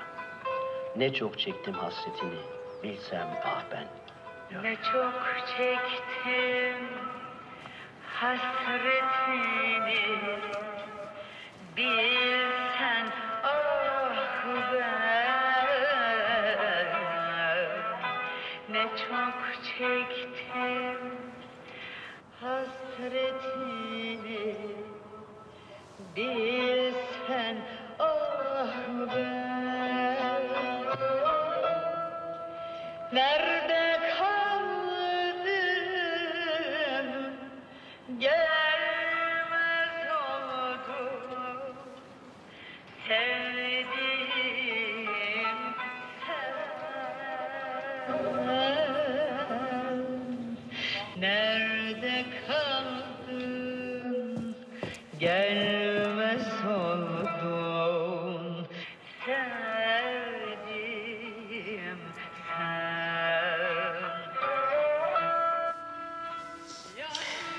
Kızım, şimdi anladım ben senin yürek sıkışmalarını. Ama ümit bağlayıp üzülmeni istemem. Sonuçta o yaban eller gördü. Kızım buralara bakmaz artık. Davul bile de. Canı sağ olsun anne. İyi bir insan o. Çocukken de öyleydi. Mutlu olmayı hak ediyor. Yeter ki iyi olsun. Şarkı ne diyor baba? Dön artık. Nereye? Evime. Benim de bir evim var. Gidecek misin? Sensiz gitmem.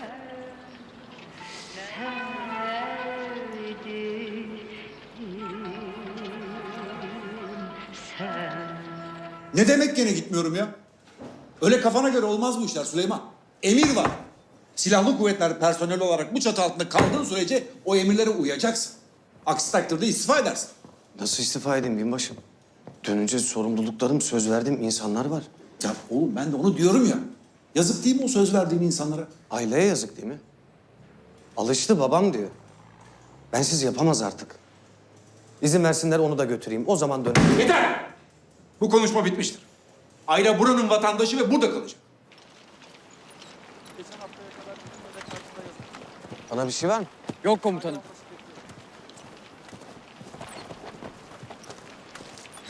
Süleyman Astsubay'ım. Albay sizi emretti. Buyurun gidelim. Hadi bakalım.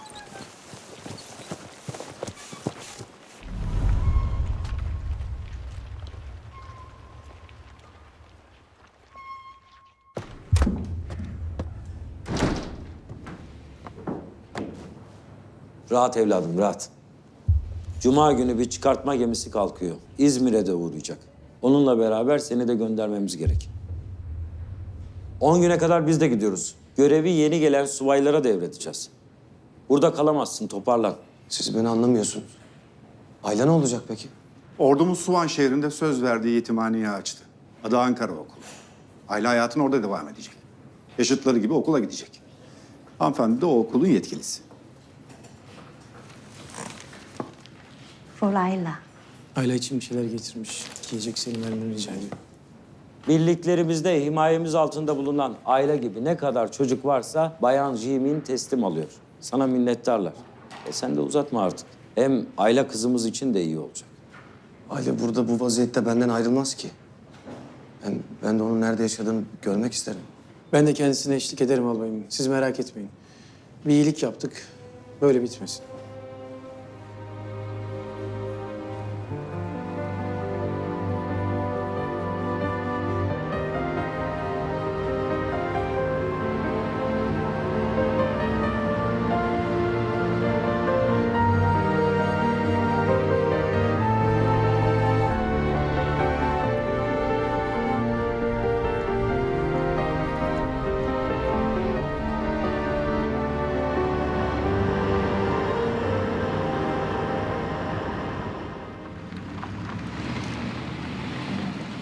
Aylam, buraya niye geldik biliyor musun?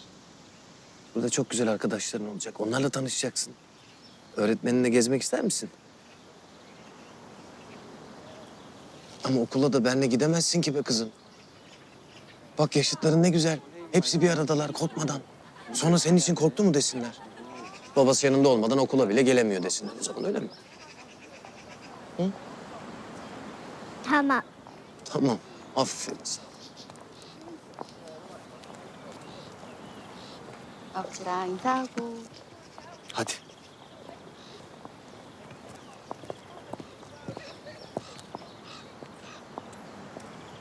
Geliyorum ben de geliyorum hadi. Hadi geldim ben de. 이게 밥을 먹을 수 있는 곳이야. 친구들도 보이네? 알라, 친구들한테 인사해볼까? 안녕, 나 알라야. İyi bir yer. Daha da iyi olacak. Türk ordusu buraya desteğini vermeye devam edecek. 나는 아일라야.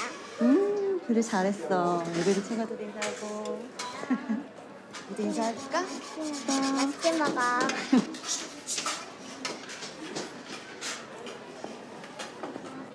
여기는 아일라가 친구들이랑 영어도 배우고.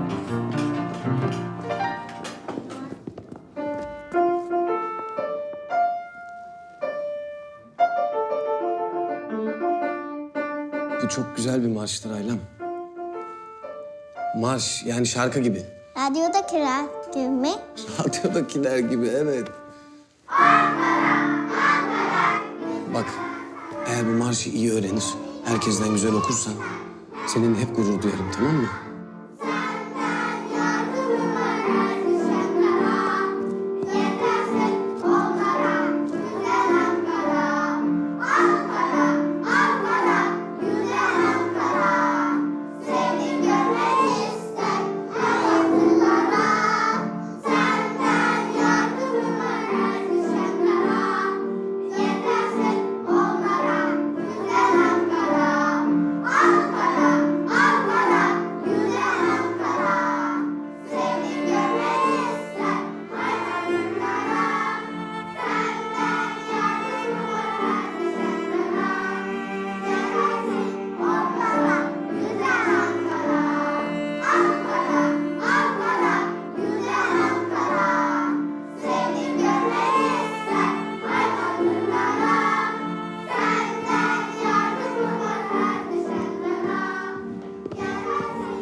Ne diyorsun? Ben sana gitmem demiştim. Bırakmam demiştim. Bırakmam. Bırakmayacağım. Buradan beraber gideceğiz. Gel bakalım.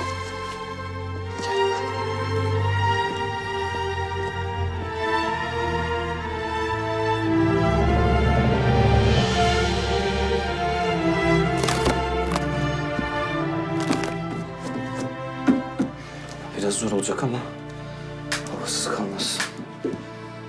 Gemiye binince sessiz olacağız, tamam mı? Tamam.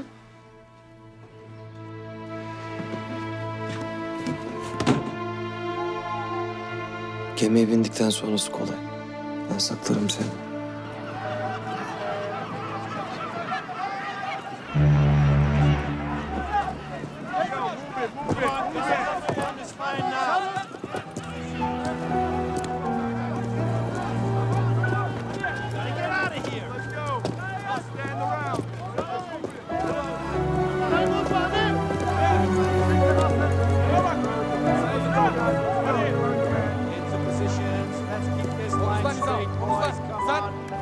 Kepini düzelt. Geç.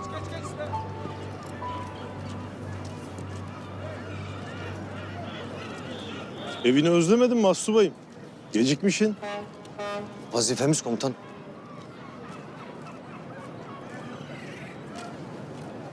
Amma büyük valiz yapmış. Ne yaptın, ne koydun içine o kadar? Yok be komutanım. Tokyo gezisinden çok. Mektuplarda yazdık, anlattık buraları. Açayım bakacaksanız.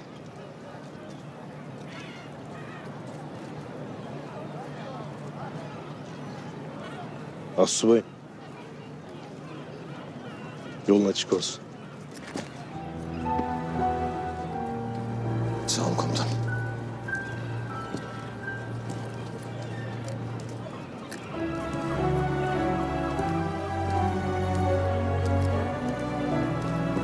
Süleyman.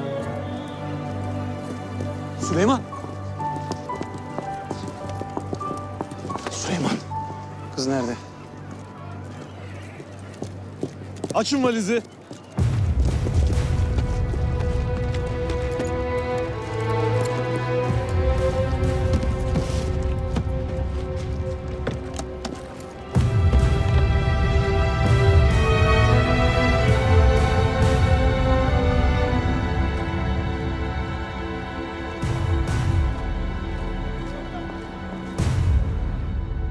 Herkes sana minnettarken bu yaptığın nasıl bir suç? Farkında mısın sen? Herkese dil döktüm. Kimse şikayetçi olmayacak. Senden ricam gemiye bin, evine dön.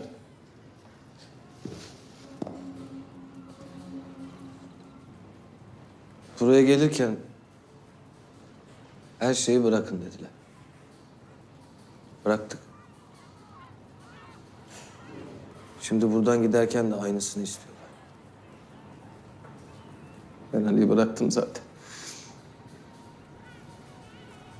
Ona saysınlar. Aileyi bırakamam. Ben bıraksam o beni bırakmaz zaten. O daha bir çocuk. Kendi kararlarını veremez. Hem size ayıran yok ki. Bu savaş bitecek, evine dön, hayatını kur. Sonra tekrar geri gelirsin. Aile burada olacak, burada vatanında olacak. İnan bana böylesi daha iyi. Lütfen sağlıklı düşün. Bir fidan toprağında büyür. Allah aşkına Mesut. Bu söylediklerine kendin inanıyor musun?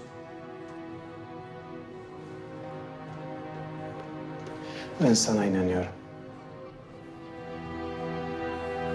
Biliyorum. Biliyorum bir gün buraya onun için tekrar geri döneceksin.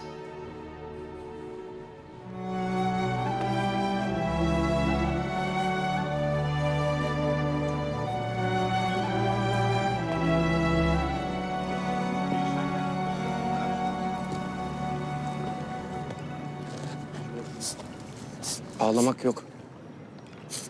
Ağlama. Ağladığını duyarsam o zaman çok üzülürüm. Tamam belki biraz ağlayabiliriz. Ama ben gittikten sonra ağlamayacaksın, tamam mı? Söz ver bana. Söz mü? Yok. Aferin. Şimdi ben de sana bir söz vereceğim. Geri geleceğim ben, tamam mı? Geri geleceğim ve bu sefer hiç ayrılmayacağız. Doğru mu? Söz. Babalar evlatları için mücadele eder. Onlara verdiği sözler için yaşar. Geleceğim. Söz.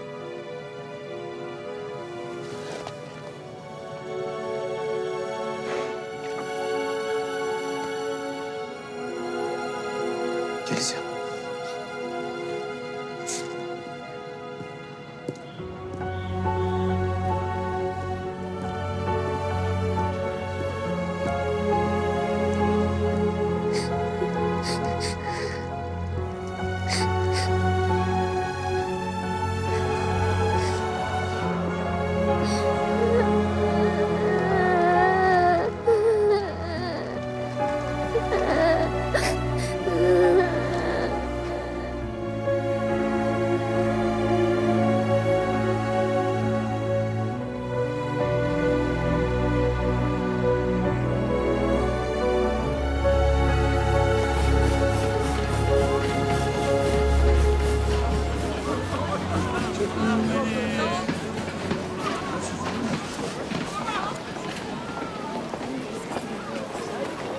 Hoş geldin kardeşim. Hoş bulduk. İzmir'de de ilan karşıladı. Karşılanmak ne güzel şey bana. Tek geldim. Böyle günde karşılamamak olur mu oğlum? Vay. Tebrik ederim. Yakışır kardeşlerime. Nurhan niye gelemedi? Hanidir haber de yok. İzin mi alamadı? Yoksa sürpriz mi ayrıldınız? Yüzük takan sadece biz değiliz Süleyman. Bizden duyu istemezdik. Anla işte.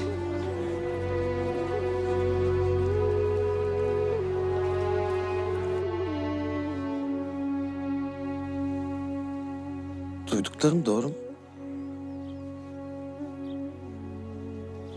Amcam radyoyu duymuş. Dünya senin için büyük bir yer ama buralar küçük yerler işte. Duyduysa duymuş. Söyleseydin ya her şeyi. Anlatsaydın ya böyle diye. Neden sustun Nurhan? Hırsız mıyız, uğursuz muyuz? Kaçak mıyız, namussuz muyuz? Yok hırsız değilsin. Uğursuz değilsin, namussuz değilsin ama hayırsızsın Süleyman. Çaklığa gelince onu da bu kadar zaman dönmezken düşünecektim. Ben sana söyledim, beni bırakma dedim. Ama sen o küçük kızı buradaki bu kızdan daha çok önemsedin. Bana bu nişanı taktılar. Sana da dilerim yeni madalyalar taksınlar.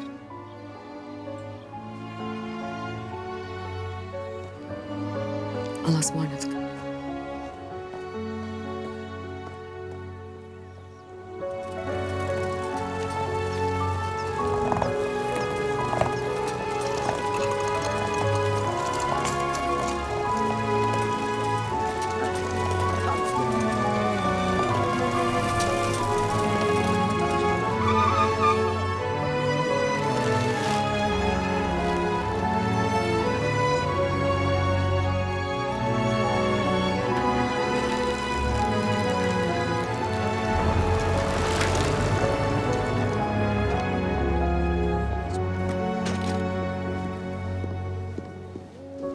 Acil para yollamak istiyorum. Tabii.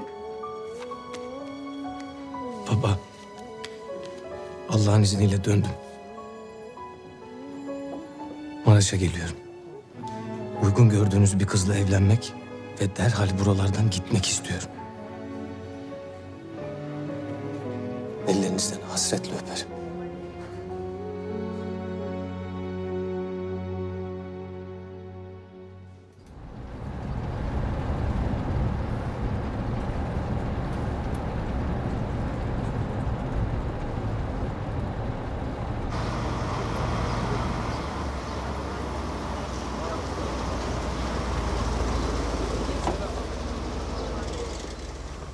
Hoş geldiniz.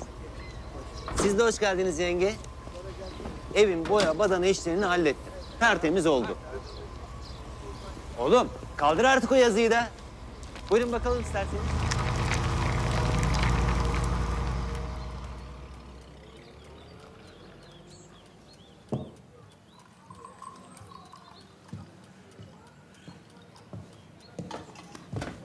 Günaydın. Günaydın. Bir şeyler yeseydin. Vaktim yok. Hadi hayırlı günler.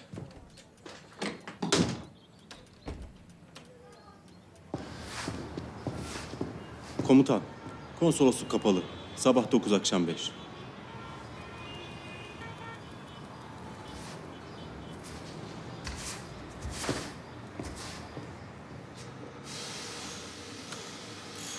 Ahmet, ben bugün biraz erken çıkacağım. Gözüm arkada kalmasın.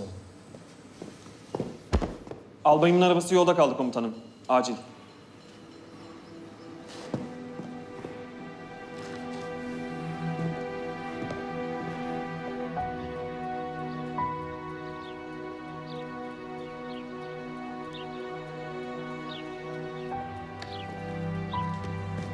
Günaydın.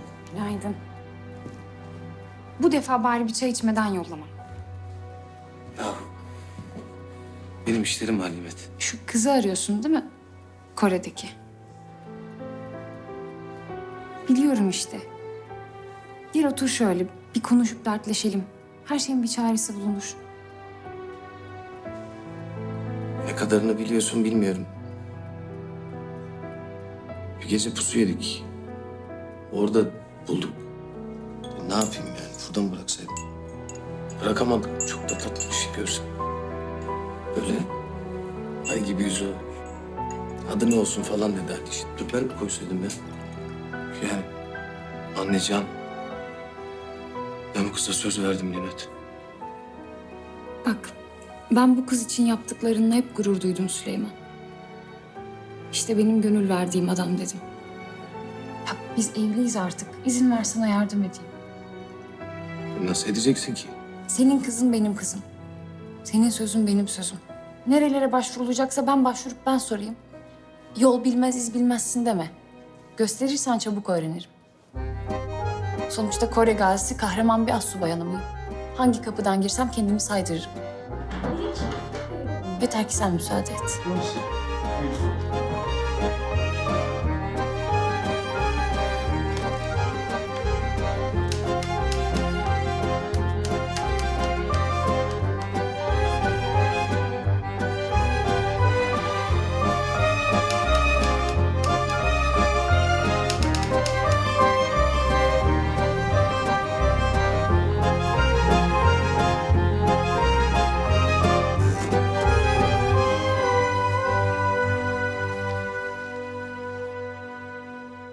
Ben gelip tahkikatı başlatacağım. Tabii, tabii. Buyurun. Süleyman Bey, biliyorsunuz maalesef savaş sürüyor. Bu şartlarda iletişim çok zor. Zaten Ayla ismiyle sorup soruşturmamız da mümkün değil. İsmi bu ama. Yani başka ismi yok ki. Vallahi Süleyman Bey, bu şekilde geri dönüş alamıyoruz. Ara ara şansınızı deneyin derim ama oralara gidip bizzat ilgilenmedikçe buradan böyle. Maalesef. Kore'deki Ankara Okulu'na yazdım, cevap bekliyorum. Umarım kısa bir vakitte bize geri dönerler. Okuldan belki bir şekilde geri dönüş alma şansımız olabilir. Ama bu da biraz vakit gerektirecek. Bir şekilde çocuğu bulacağız.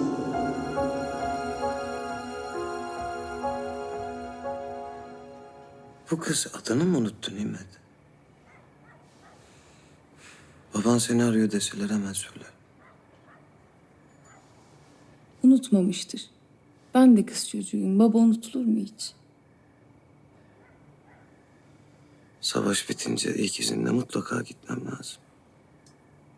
Yanında olmam lazım. En az bir hafta yol. Gel git 2 hafta. Ama nasıl alacaksın o kadar izni? Yok başka bir yolu olmalı. Hepsini araştırıyorum. Hesap kitap ortada. Koca devlet yardımcı olamıyor. Bakalım ben nasıl bir başım. Bir başına değilsin. Hadi yat sen biraz dinlen. Biraz zaman Süleyman. Sadece biraz zaman.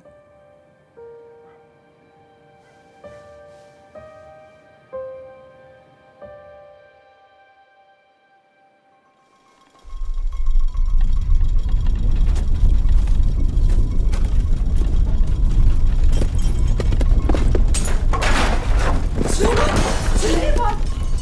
Süleyman! Süleyman!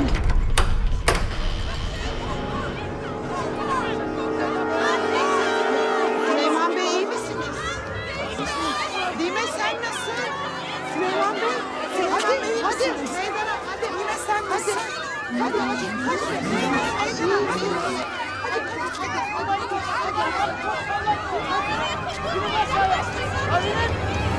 Sabaha karşı 03.02'de meydana gelen deprem en çok İzmir, İstanbul, Ankara, Eskişehir, Adapazarı, Zonguldak, Bolu ve Kütahya'da hissedildi.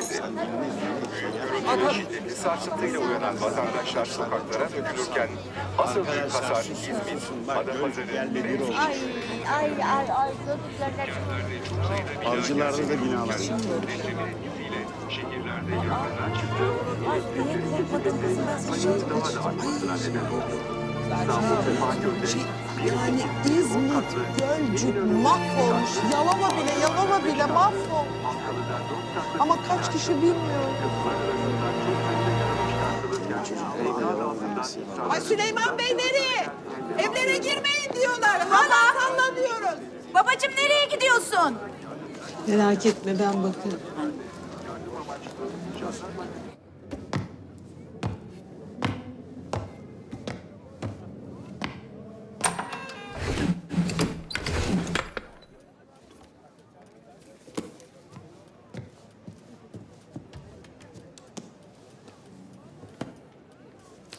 Süleyman. Endişelendi çocuklar. O da benim çocuğum. Ah be Süleyman.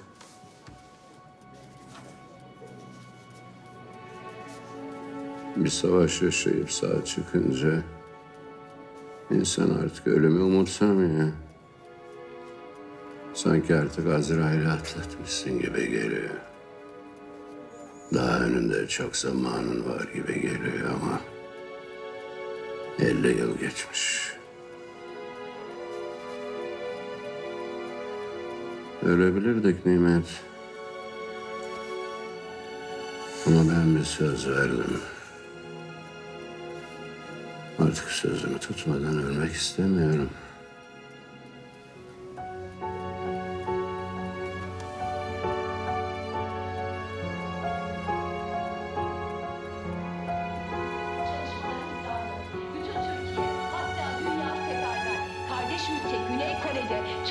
imkanlarıyla, sınırsız desteğiyle yanımızda. Hem kurtarma ekipleri Koreliler de vakit gelmiş, kaybetmeden görüyor musun? ülkemize ulaştı. Helal olsun. Hem de Ne Güney Kore menfaatli Cumhurbaşkanı'nın insanlarmış. önderliğinde tüm halk yardım Belki senin paralarını Ayla da toplayıp ülkemize babasının ulaştırdı. memleketine vefa borcunu Şu an ödemek için gelmiştir. Güney Kore'nin çalıştığı Ha Süleyman enkazda bir amca. hareketlilik görüyorum. Yaralılara ulaşıldı.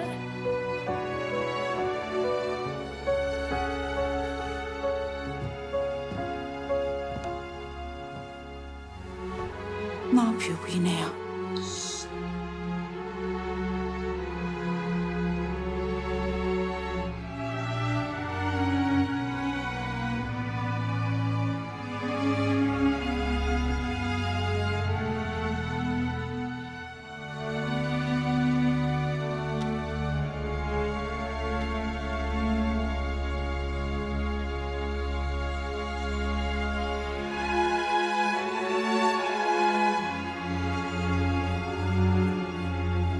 Sevgili seyirciler, Dünya Kupası üçüncülük karşılaşmasında ikinci yarı başlamak üzere.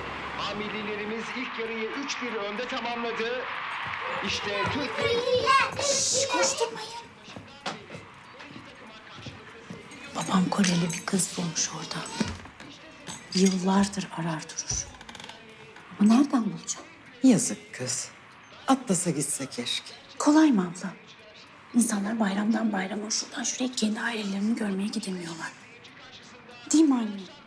Çoktan kocamış kadın olmuştur. Bakalım yaşıyor mu? Ben de söyledim öyle. Ya abim de kaç kere söyledi. Dinlemez ki babam. Üzülüyor bak. Ölüp gitmiştir belki de. Çok güzel Hayat işte. görüntüler Daegu stadında. Gerçekten unutulmayacak görüntüler. İnsanlar haklı ama anne. Unutulmayacak bir maç sevgili seyirciler.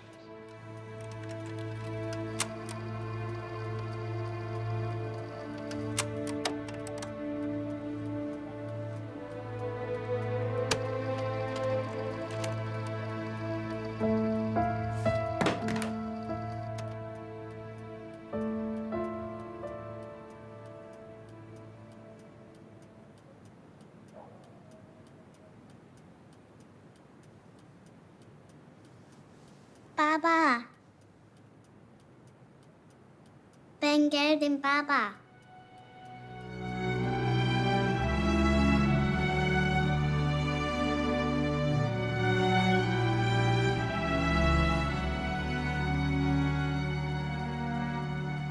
Süleyman. Süleyman. Kore'den bir habercimle gelmiş biri. Dernekte 60. yıl için röportaj yapıyormuş. Aileyi bulmanız için yardımcı olmak isteriz demişler. Mutlaka bizimle görüşmek istiyor. Güney Koreli meslektaşım Sang Jun'la Kore Savaşı'nı anlatan bir belgesel için hazırlanıyoruz. Malum 60. yıl, dile kolay. Hayattaki gazilerin öyküleri, orada yaşananlar. Bakın herkes orada yaşananları anlatıyor. Herkes nasıl vurulduğunu anlatıyor. Onlara ben de dedim ki bizim bir Süleyman Astsubay'ımız var. Bu Süleyman Astsubay'ımız orada bir çocuk kurtardılar. Vallahi biz de çok heyecanlandık. Hemen meslektaşımla konuştuk. Biz hem bu belgeseli hazırlamak hem de Ayla'nın izini sürmek istiyoruz.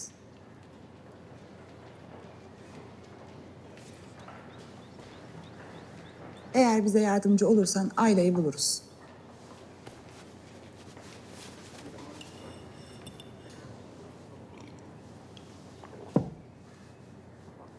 Vallahi neler söylüyorsunuz çocuklar. Benim şu hayatta tek isteğim bu. Fakat ismi değişmiş diyorlar. Yani okuldan önce var, okuldan sonra yok. Süleyman amca sen hiç merak etme. Bak artık her şey değişti. Kayıtlar var, arşivler var. Peki sende hiç Ayla'nın fotoğrafı falan var mı? Olmaz olur mu? Her şey albümde eksiksiz. Ben onları pırıl pırıl saklıyorum. İşte bu. Aradığımız da buydu zaten. Bir an önce başlayalım mı? Ne dersiniz?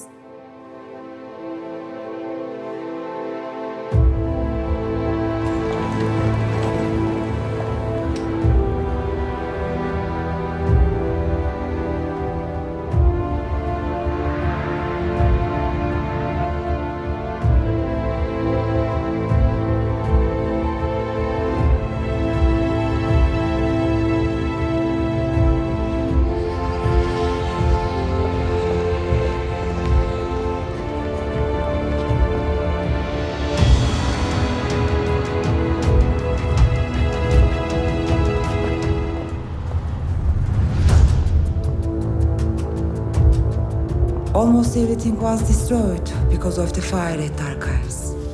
Most of the information we need is gone. The shutdown of Ankara school makes it harder. The name Ayla means nothing by itself. We must learn her real name. Couldn't we reach any of the students who are still alive?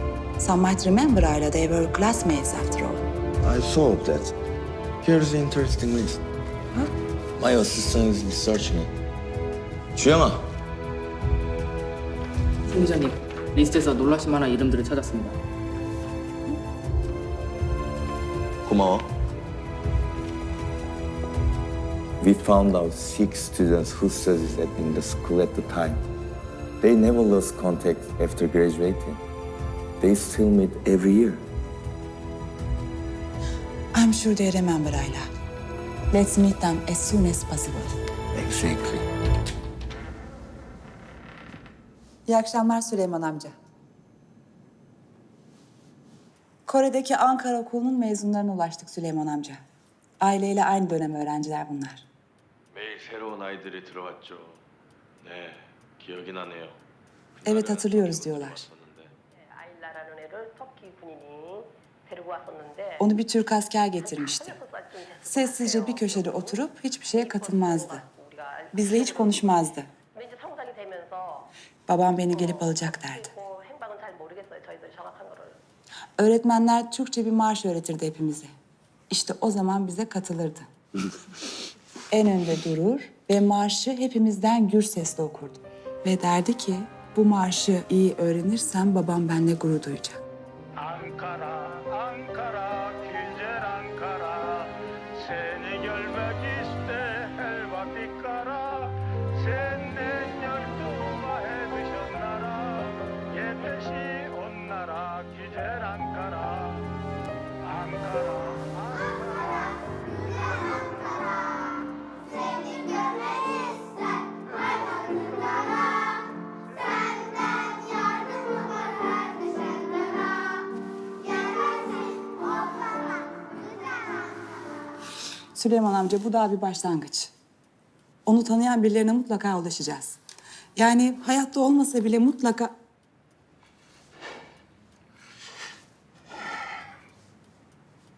Yaşıyor. Canlısını bulacağız diyordunuz. Şimdi iş ölüsüne mi kaldı? Ben müsaadenizi isteyeyim. Özge Hanım, bakın buraya gelip babama bir şeyler anlatıyorsunuz. Ama babamın kalbi buna dayanmaz. Gerçekten dayanmaz. Ben bu işin devam etmesini istemiyorum. Anlıyorum. Güzel. Evladım, güzel kızım. Ne diyorsun sen ha? Sen nasıl konuşuyorsun? Ben bir söz verdim. Babalar evlatları için mücadele eder, verdikleri sözler için yaşar. Sizin için, abinle senin için de öyle yapmadım mı ben?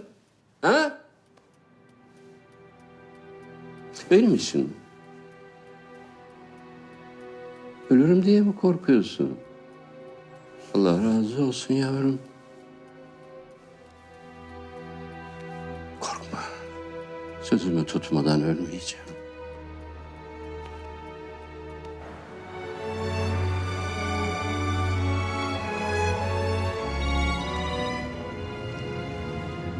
Hi. Hello, Özge.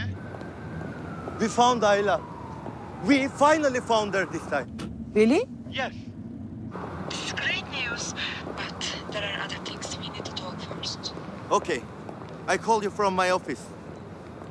We reached a graduate. She said Ayla saw her sister until her 20s. She said her name was Kim Eun-ja. Are you sure? Is she Ayla? Her misfortunes sound similar. We did some research. The woman has a marriage, but unfortunately her husband died at a young age. Look at that. It's her picture. Poor woman, she never had a life. She's the first to work. She wanna be self-sufficient and not be a burden on anyone. She does cleaning work at school. What do you think? Shall you tell Süleyman? His daughter caused a lot of trouble today, and she has her reasons. Look, the photos are incredibly similar. We should try in any case. We can't leave this here. Fine. I'll catch the first flight. Arrange a meeting with that woman. Let's go meet her. If she remembers Mr. Süleyman after all these years and feels like getting together, it will be worth our efforts. If these two people reunite.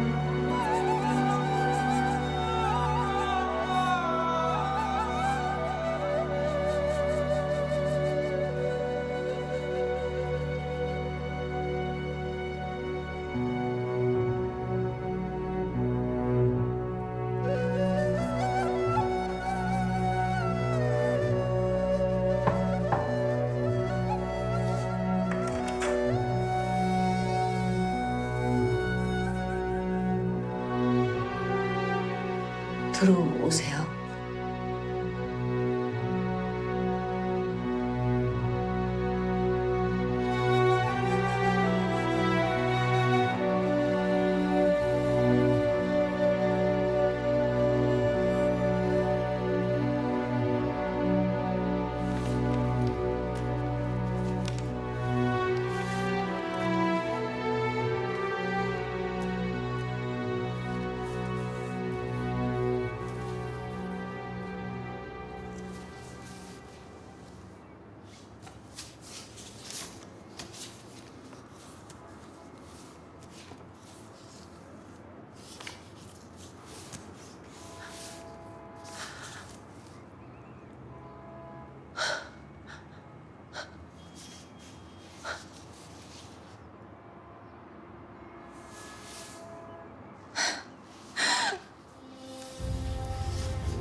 맞아요.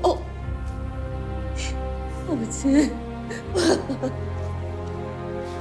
아버지. 봐봐.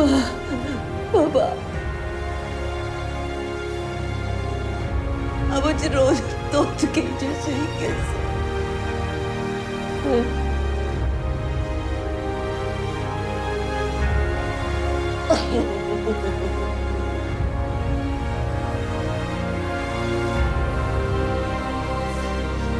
아버지, 지금 살아계시나요?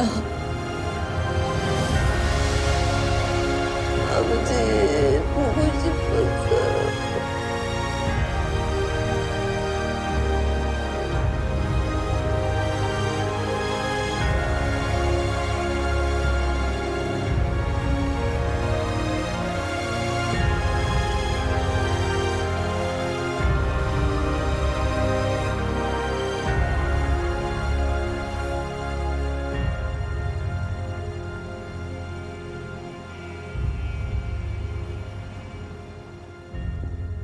Seul kocaman olmuş.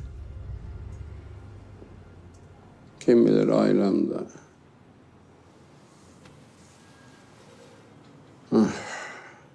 Çok şey yaşamış Nimet. Yanında olamadım.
Öyle değil mi?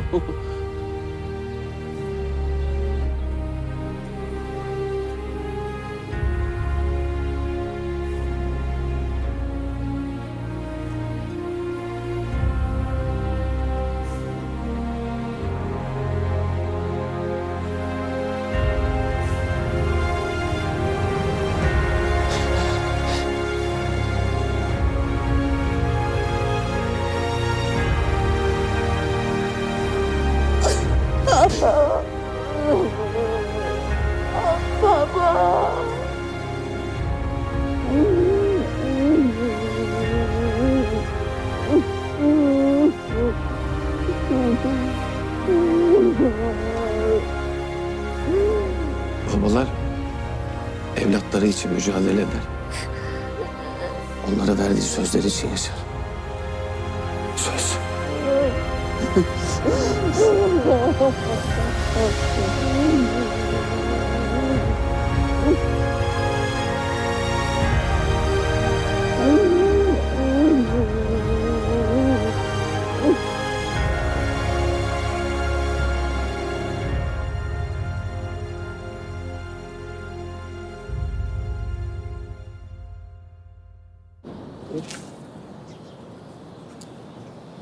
Gelen diye mi o ayna?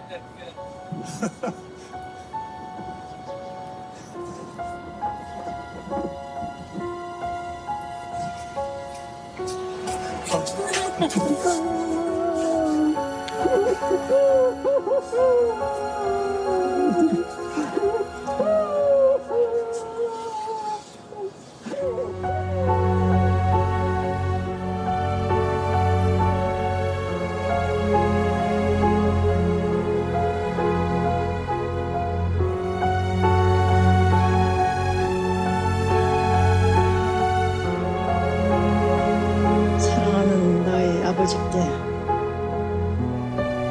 아버지를 터키에서 뵌 게 어제 같은데 벌써 여러 날이 흘렀네요. 지금도 아버지의 딱딱하게 굳은 힘없는 손길이 기억납니다. 더 오래 사셔야 하는데 얼마나 더 사실지 아일라는 걱정이 앞섭니다. 사랑하는 나의 아버지, 전쟁터에서 버려진 저를 끝까지 친딸처럼 보듬어 주시고 키워주셔서 감사합니다. 아버지 사랑합니다.